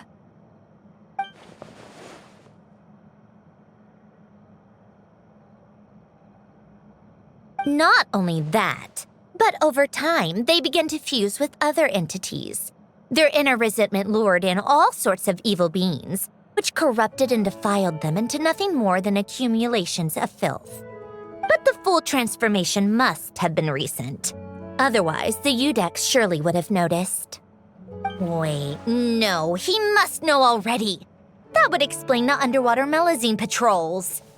No wonder I kept running into officers from the Mara Chaussee Phantom earlier. In that case, let's go find Nervalette and we can sort it out together.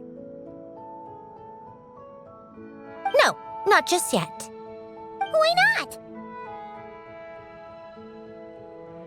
For one, the diplomatic castle alone would be a nightmare. Even though I haven't reported back to Snezhnaya yet, I'm not planning to leave the Fatui anytime soon. Besides, with me here, success is a done deal. Involving other people would just complicate things. All I need is for Miss Citlali to help pinpoint the location of this monstrosity. Think you can do it?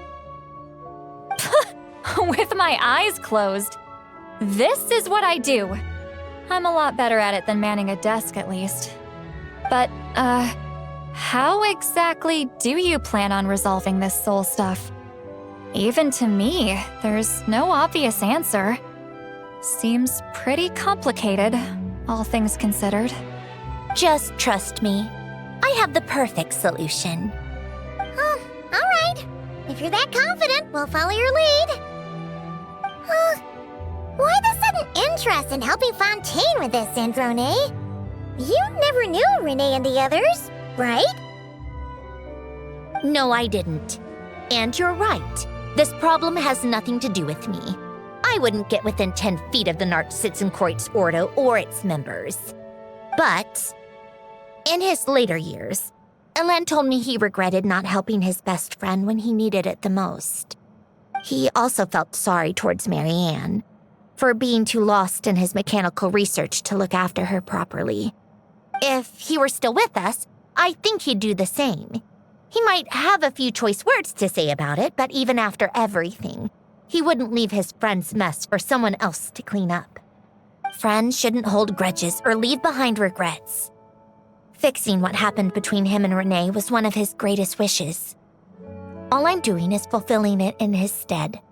You know, you really do seem a little different now. You mean everything that just happened wasn't for nothing? Why, thank you for pointing out the obvious, Paimon. Just washing off the grime of the past. Turns out, a lot can build up after being ignored for so long. What's this about aquarium tanks all of a sudden? They go off on some grand adventure and what? Now they have their own private code? Stupid. All right then, Citlali. Tracking this thing down is up to you. Huh? Oh, right. No problem. You get this, Granny Eatsley! You! Come with me to Hotel de Boer for a drink. Right now. Why? Because I said so! Miss Guillotin, I'll report back on the location tomorrow morning. Just need a drink or two first to bolster me up. Well, don't let me keep you. All right, you. Time to go. I've got scores that need settling.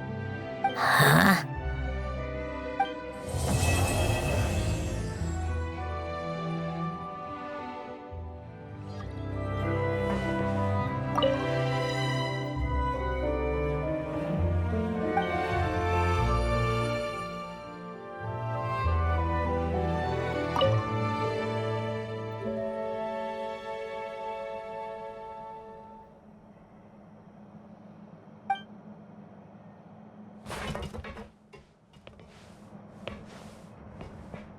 Listless, abandoned souls.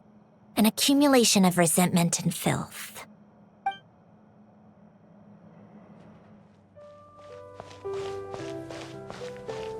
Time to meet up with Sandrone! Wonder if Citlali was able to pinpoint the location.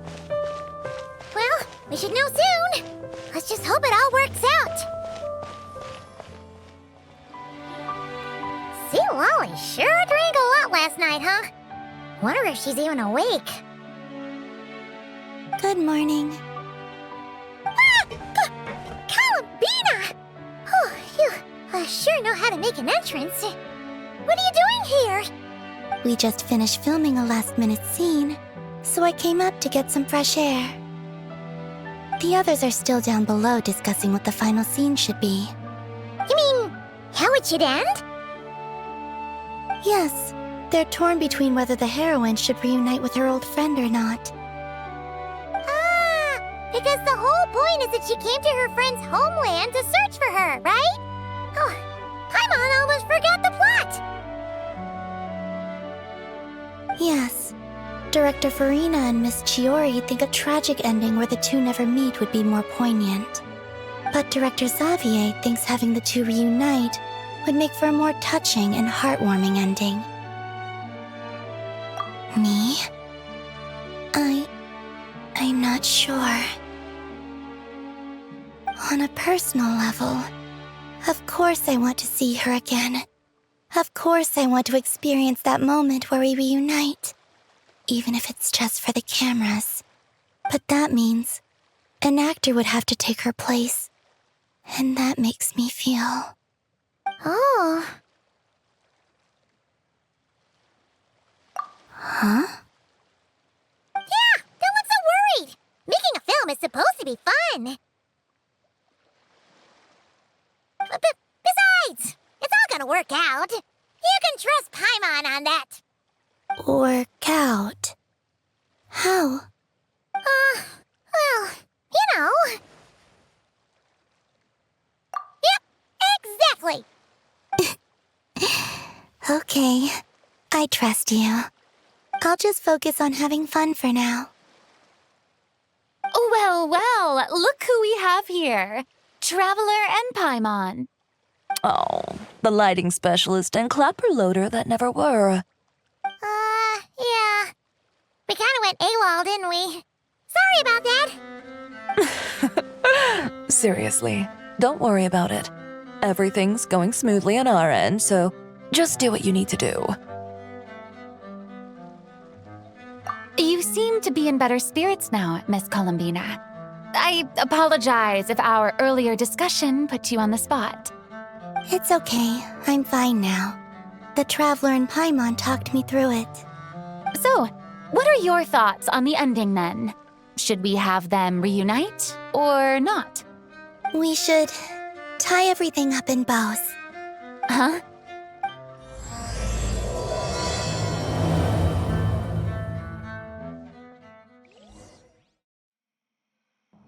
Say Lolly! We're here! Oh, right on time. Well, yeah. We weren't the ones who drank our weight in alcohol yesterday. What? Are you suggesting Granny can't handle her liquor? It takes a lot more than that to get me drunk. Really? 'Cause, you stopped making sense after a while. Did I? Huh. News to me. I didn't say anything too crazy, I hope. Let's see. You spent half an hour bad-mouthing Auroron, half an hour complaining about work, an hour talking about light novels, and, Paimon kind of fell asleep after that. Are they gone? Oh, the crew?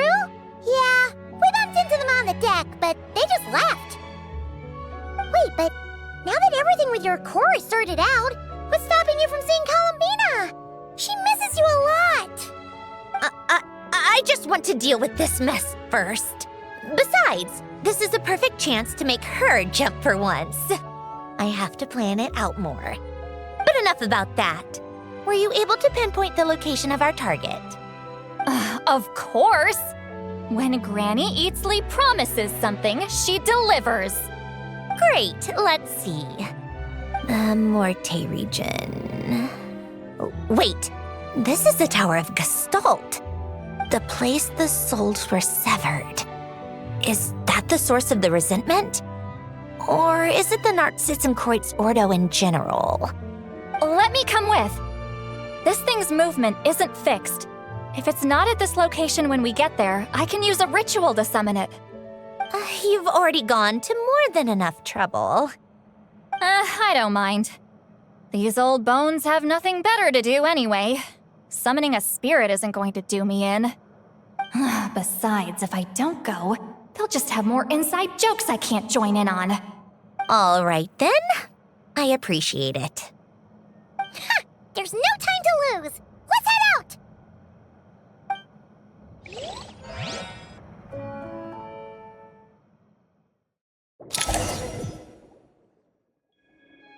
Huh, no sign of it so far. Should I start the summoning ritual? Let's drain the water from this floor of the tower first. It'll make it easier to move around. Wait, we can do that? Of course. Alan and Renee both saw the future that awaited Fontaine and even shared a few methods for waterproofing buildings. The principle behind it is... not important. Just unlock the mechanisms in the order I tell you.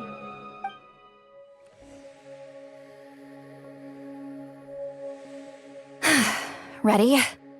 Yeah. When this thing appears, I'll try talking to the souls inside. But more than likely, they've already been driven to madness. If communication fails, we'll have a battle on our hands.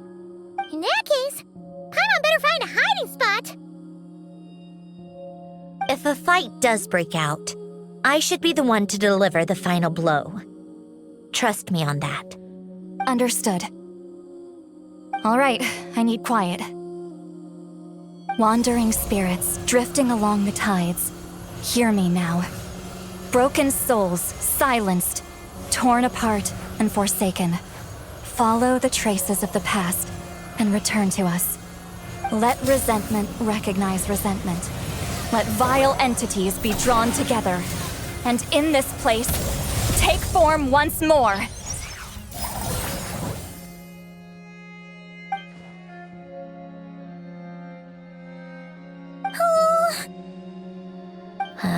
What now? Is that it? This is exactly why I deal in math, not magic. How are we supposed to know what stage the spell is at? It's like there's no logic to speak of. Mechanical science is so much easier to...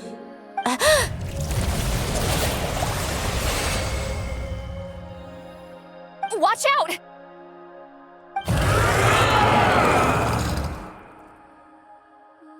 Hey, you! Or whoever's inside of you. I need you to listen to me. I'm a descendant of Fontaine's Lord Artificer, Alain Guillotin.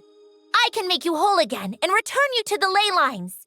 You just need to work with me here.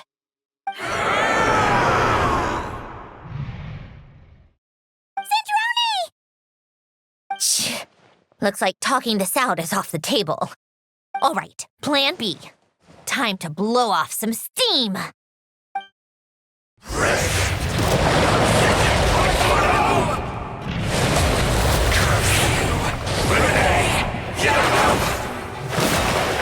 You're cursing out the wrong person! I didn't even know them!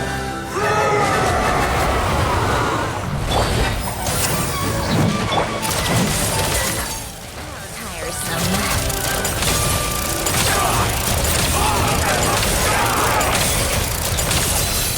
Most of them already did. But you still have a chance to return to the ley lines and reunite with your family. Just work with me here!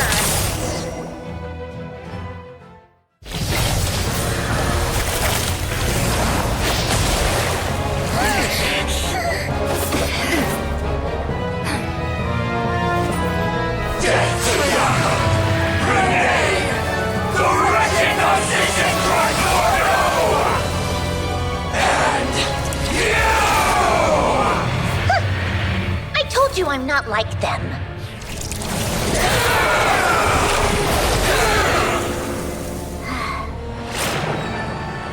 I'm stronger. Inverted. World formula. Reversion.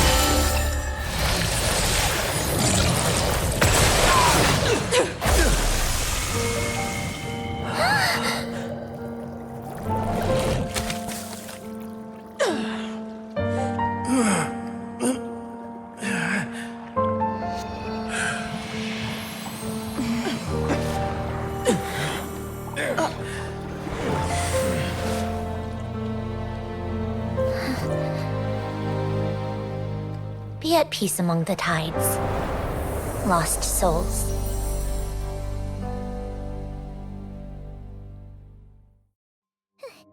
Is it over? Yep, told you it'd be a piece of cake. How did you do that back there? That creature was nothing special. Add a bunch of souls with nowhere to go, a touch of malicious energy, a few impurities, and a whole lot of resentment, and that's what you get. All I did was separate the original souls from the rest of the filth, allowing them to be accepted by the current rules of the world. The principle behind the world formula is divergence. Starting from a point of origin, it deconstructs and reconstructs the possibilities of the world to find certain answers. So, it would follow that reverse calculating the world formula allows us to achieve convergence and restoration instead. Using a numerological array, I was able to do just that. It's similar to the concept of homological reduction in mathematics. I reduced them to the basic fundamental essence of their being without changing their underlying nature. That meant... never mind. Judging by all the blank stares, I'm guessing you don't actually care. I think I finally understand how Outlanders feel when I ramble on about shaman stuff. Point is, it was super impressive! You really are amazing, Sandrone! You're just realizing that now? Ahem. Enough about that. We should get going. I'll go reset the mechanisms inside the tower. See you back on land.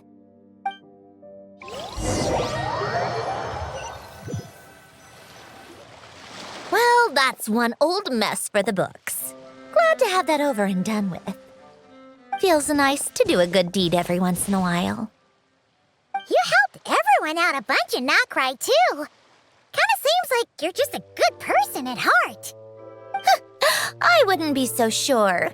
I'll be heading back to the Fatui soon enough. You two are too trusting sometimes. Fine. Just don't say I didn't warn you when it comes back to bite you. Well, where to next? Back to the ship? Yeah, your personal business, the Narcitsan thing, it's all resolved. That means you can see the people that need seeing now, right, Centrone? Everyone's gonna be so happy you're back! You wouldn't catch me dead admitting to this before, but... yeah, I really have missed everyone. Columbina's a special case, though. This time, I'm definitely getting her back for all her annoying antics over the years.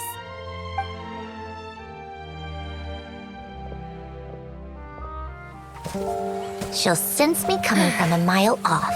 How am I gonna...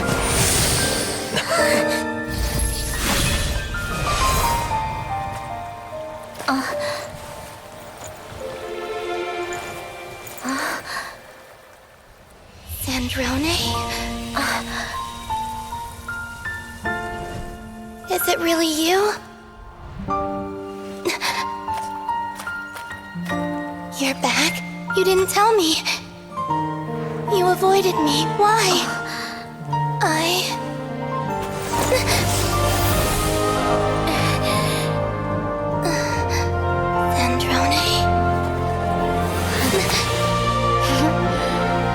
Now we're even.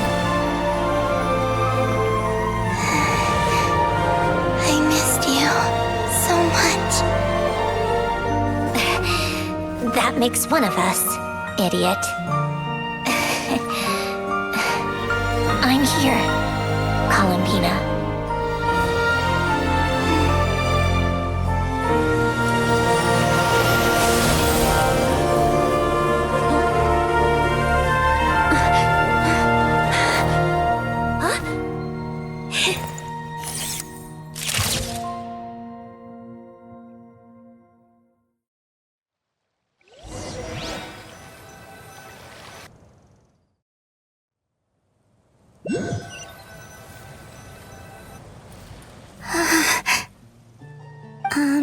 Sandrone.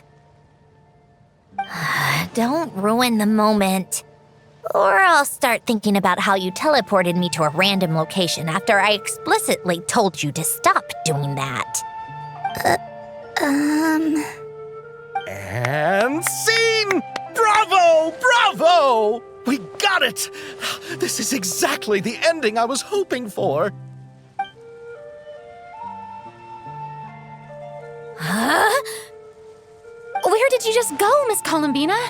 You vanished, and then the next second you were back hugging this, new friend here. That was all on camera? Yeah. Well, the camera was already rolling and it happened so fast, so yeah. Hold on. This must be... Yep, my best friend.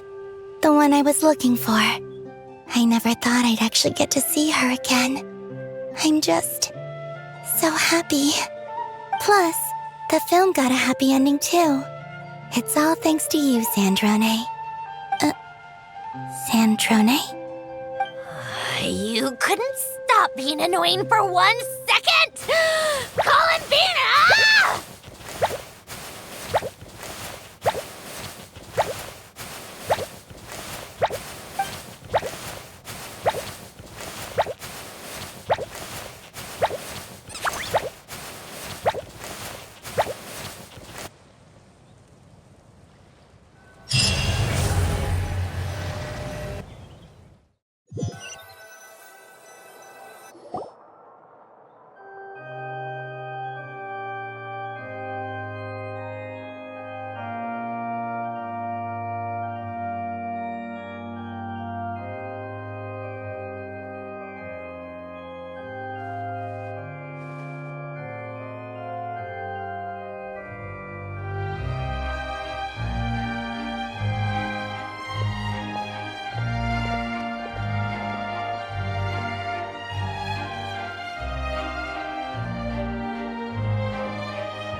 As expected, going to the opera house is the true way to enjoy a film. You get to see the audience's reaction in real time, too. The ending seemed to be received quite well. Paimon can't believe you let us include that in the final cut, Sandrone! You even agreed to help us reshoot a couple of shots. Thanks a million. Most of it was caught on camera already, so it's not like I had much of a choice. Besides, the film I'm in is going to be anything less than perfect. What are you laughing at? Nothing. It was just interesting to see us on screen together. I'm glad this moment is going to be preserved forever. Just a pity we didn't take home the Farina Award this time around. Well, artistic films can rarely compete with commercial ones. You should have prepared yourself for this the minute you changed the script. True. Oh, did I hear someone mention the Farina Award? Come on, don't gloat. I won't. Our crew winning the Farina Award was a team effort after all. Costume design, script adaptation. Ooh, and the practical effects were so realistic. The flames and explosions even made me jump while we were filming. A lot of the effects were based on actual items the Special Patrol confiscated from criminals. Who knew they'd serve another purpose, right? But it turned out amazing! Really brought the thrilling scenes from the novel to life. Fontaine's film industry is seriously impressive. Which film did you vote for, Silali? Isn't it obvious? Great Detective Herlock, of course! That's the whole reason I'm here! You all should be proud, though.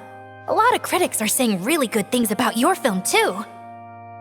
Longing and loss, searching for something even after it's gone. It's a film that makes you think about life and how important it is to explore those themes. Well, that is what the art of storytelling is for. Watching a film with friends is so much fun! There's so much to talk about! Ooh, let's throw a celebration later then! We're all old friends! Oh, we could find a place and chat to our heart's content! How about the winglet? That's perfect! Friends and family are more than welcome too. So if you want to bring people, don't be shy. You all can head over first and make yourselves at home. I'll bring over some refreshments in a bit. I just have one more stop to make first. Can I come? Fine. Not like you'd listen if I tried to stop you.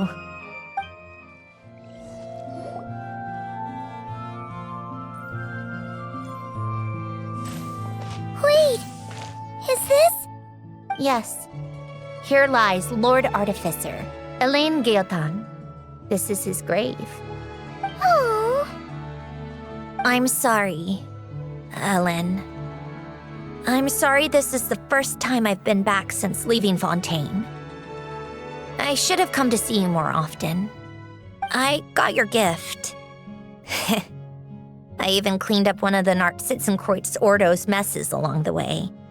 Our home is just as quiet and warm as it always was. The flowers in the garden are still thriving. I'll make sure to tend to them more often from now on. Polonia received irreparable damage in battle. I should have taken better care of your invention. I'm sorry. Polonia was family to me. Just like you. You always said I was a fast learner. But I'm not so sure. It took me far too long to learn the things that truly matter. I never said this to you back then, but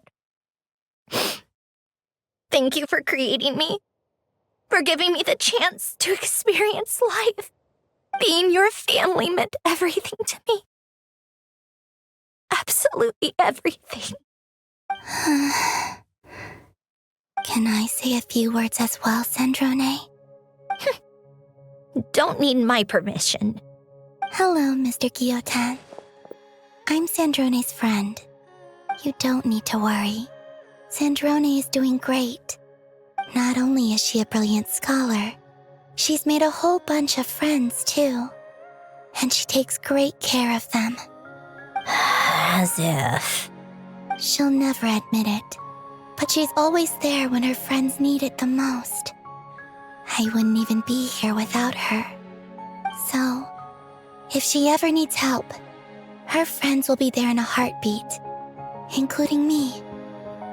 That's what best friends are for. Columbina. What else? Oh, she likes drinking bitter coffee, listening to piano music when she can't sleep.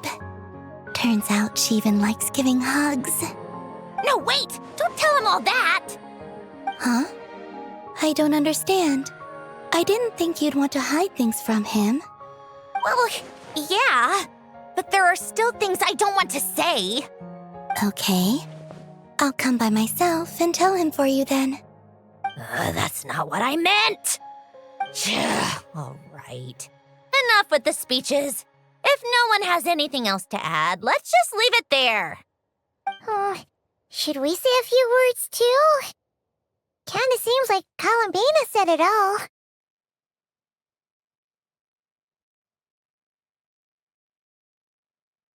Oh, great idea!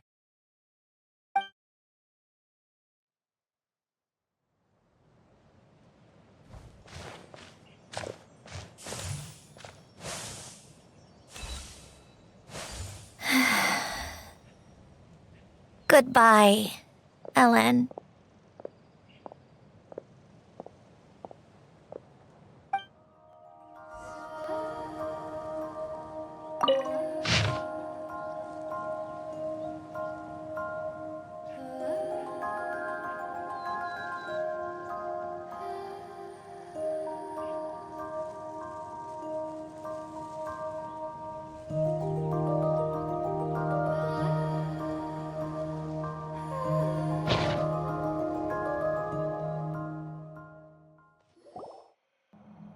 You made it!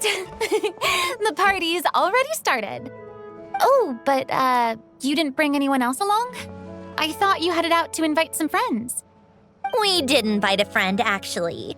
She'll be here soon. She's even bringing some desserts to have over tea. You should join us later, Miss Farina. I do love a tea party. Then don't mind if I do. This seems like a fun occasion. Let's go talk with everyone. Good idea! We'll introduce you to all our old friends.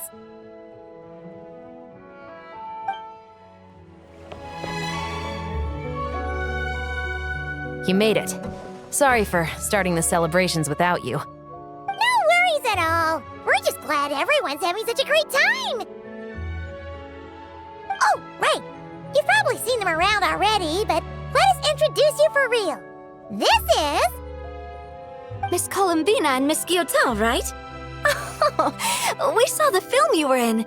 It was so touching. Yep. This one started bawling her eyes out right next to me in the theater. I know. I didn't bring nearly enough tissues. Thanks. We saw your film too. I memorized all your names. Oh, guess we can skip the introductions then. Our effects were pretty over the top, right? Some of the extras in the big scenes were actual members of the Spina di Rosula. So basically, your contribution was creating realistic-looking chaos.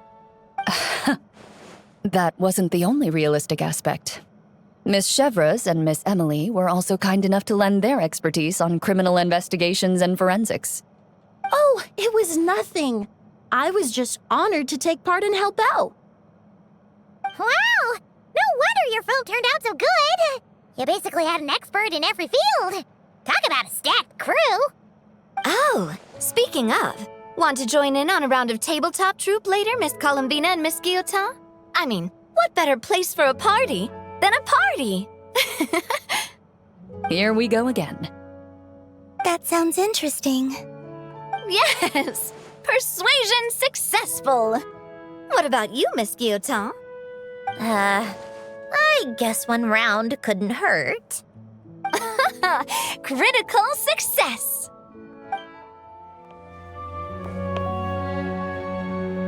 Wait a second. Mr. Baptiste and Veronique! You're here! Friends of yours? Veronique is the prop manager for Musketeer Pictures, and Mr. Baptiste is the author of The Two Musketeers. Yeah, former prop manager. Now we're just two criminals serving our time. Thanks to Duke Risley and Nurse Sijwin looking out for us. Not too bad, actually. You make it sound like I'm giving you special treatment. I just think the method of justice you chose to pursue is one people can respect. You are far too modest, Your Grace. The only reason we were even able to come to the surface for the festival is because you fought for it. It's also just good for the physical and mental health of the prisoners in general. Anyway, I suppose I have you to thank for keeping the winglet in such good shape. I never knew she could look so striking. I didn't do anything special. It was mostly the Traveler and the others. Don't sell yourself short, Miss Guillotin. You are the current captain, after all. In light of that, I have to ask, do you mind if I leave up some of the installations so the people back at the fortress can also enjoy the aquarium? Huh? Like I said before, I just think it would be good for the inmates who clean and maintain the winglet to see their work put to good use. Besides, maintaining an aquarium is sure to be a lot more interesting than scrubbing rust off the walls and deck. Of course I don't mind. I'm grateful you even want to keep it. Great. Then it's decided. That's amazing, Sandrone. We should go hang out at the Fortress of Meripede later, then. You do know you just invited me to hang out in prison, don't you?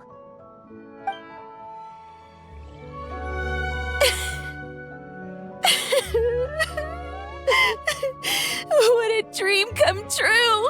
For once, it all worked out! I can die without regrets. Let's not get too ahead of ourselves, Director Lapine Pauline. What was in that piece of cake you just handed her, Escoffier? Romaritime flowers, eggs, flour, same as all the other pieces. What, You think I tampered with it? Playing a detective in real life now too, are we? Oh, it's so delicious. I'm so happy. My life has peaked.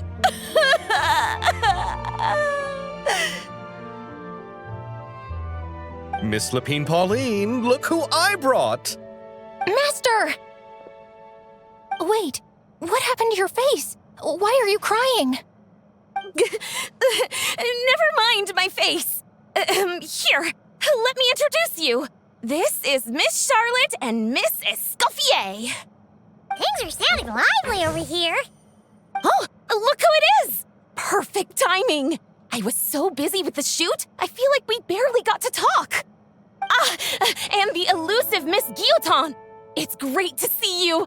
Thank you so much for letting us use the boat free of charge. That was so generous of you. Oh, right. Introductions. This is Miss Charlotte and Miss Escoffier. That's kind of you, but I didn't really do anything. If you want to thank someone, it should be the Duke or the people who keep the boat in such good shape. Right. I'll head over in a bit and do just that. Miss Columbina? Yes?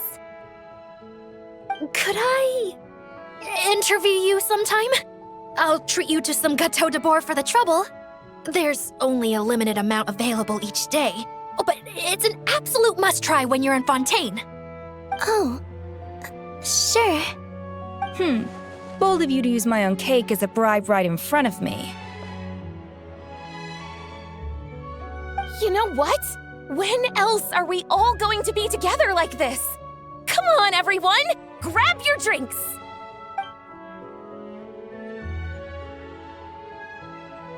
Are we going to toast? Yup! Come on! Sante!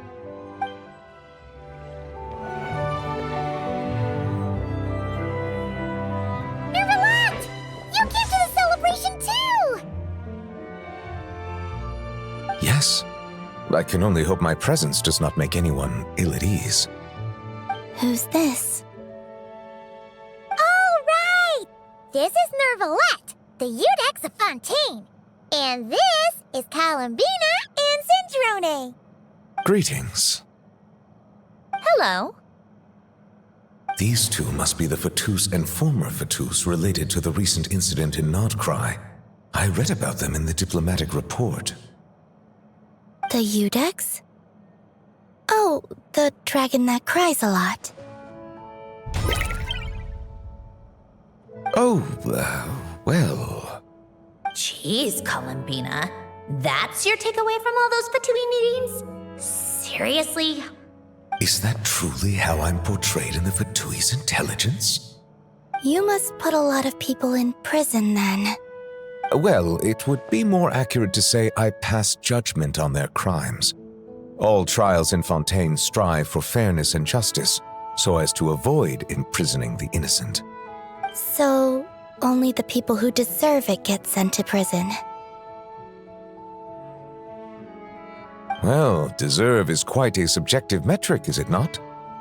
At the very least, I can promise that in every trial over which I preside, I make every effort to deliver a fair verdict.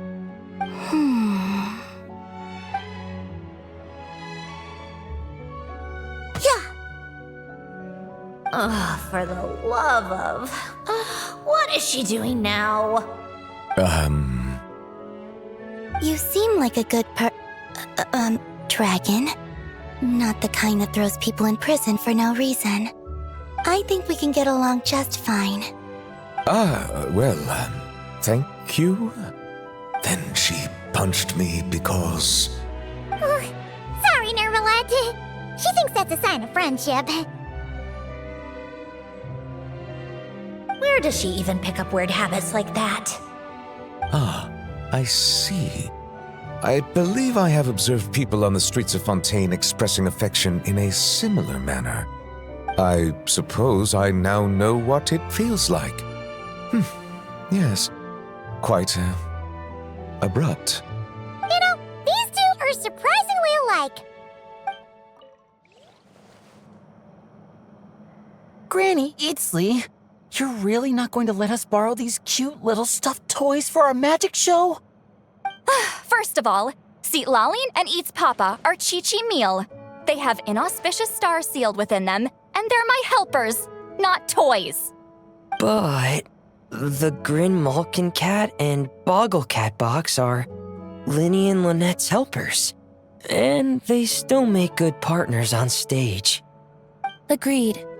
We've never had a Chi-Chi meal pop out of our hats before. It would be quite the surprise. I think the audience would love it. If this was the Masters of the Night Wind, these kids wouldn't have even had the guts to say my name, let alone pester me like this.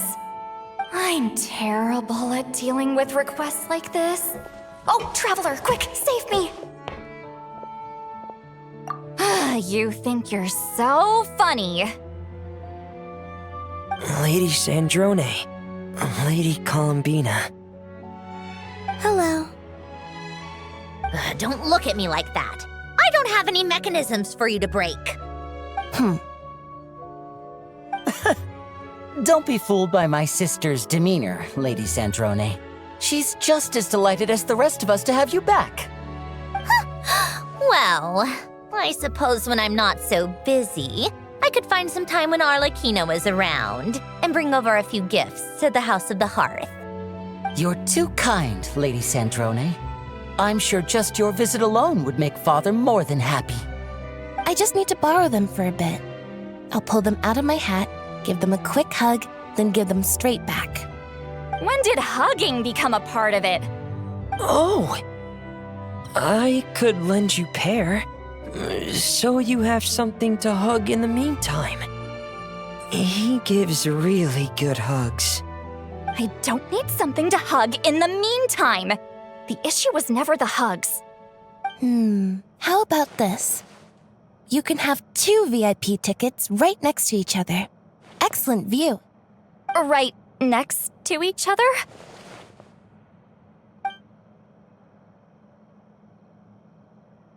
Yep, super quiet. No one will bother you. I'm sure you'll have a great time. Fine. Oh, looks like Arlecchino's here. Come on, Columbina. Let's go have ourselves a tea party. Well, it's been quite some time since the 3 of us gathered to drink tea like this. Yes, but your tea is as good as ever, Sandrone.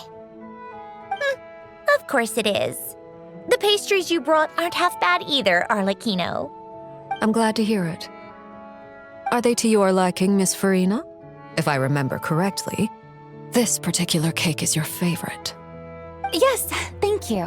The tea and pastries are absolutely delicious. I can't believe I'm casually sipping tea with 3 harbingers. Or are some of them former harbingers? Who knows?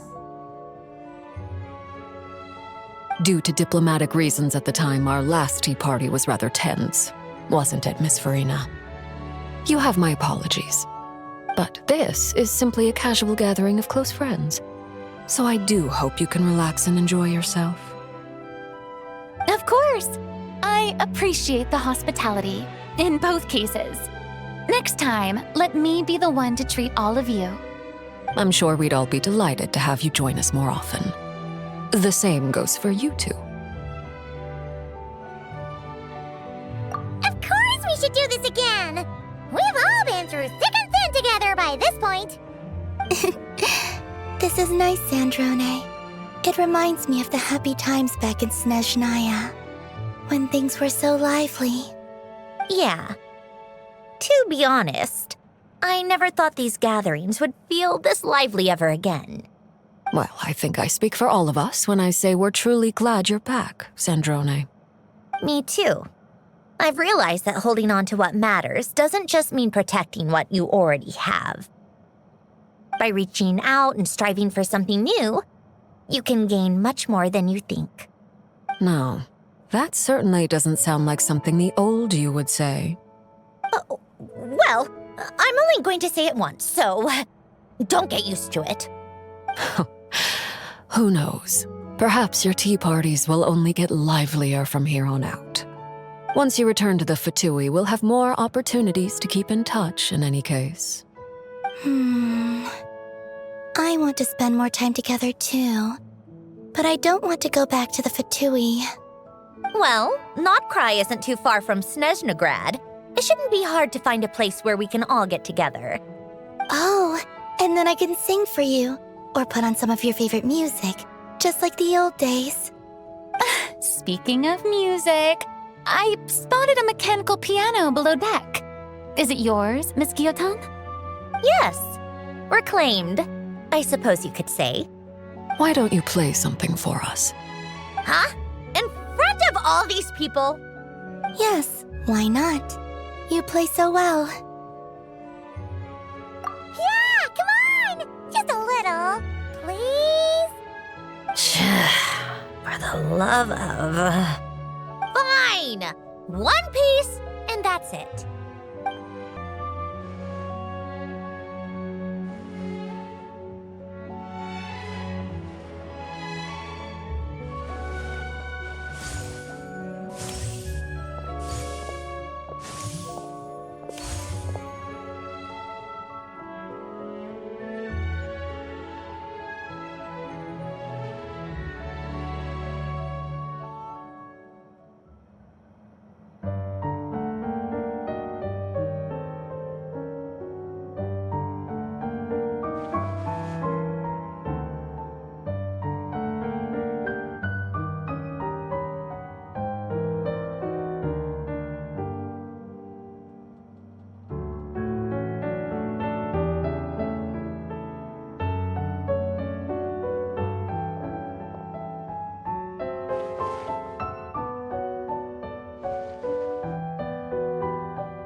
Musketeer pictures! Everyone ready?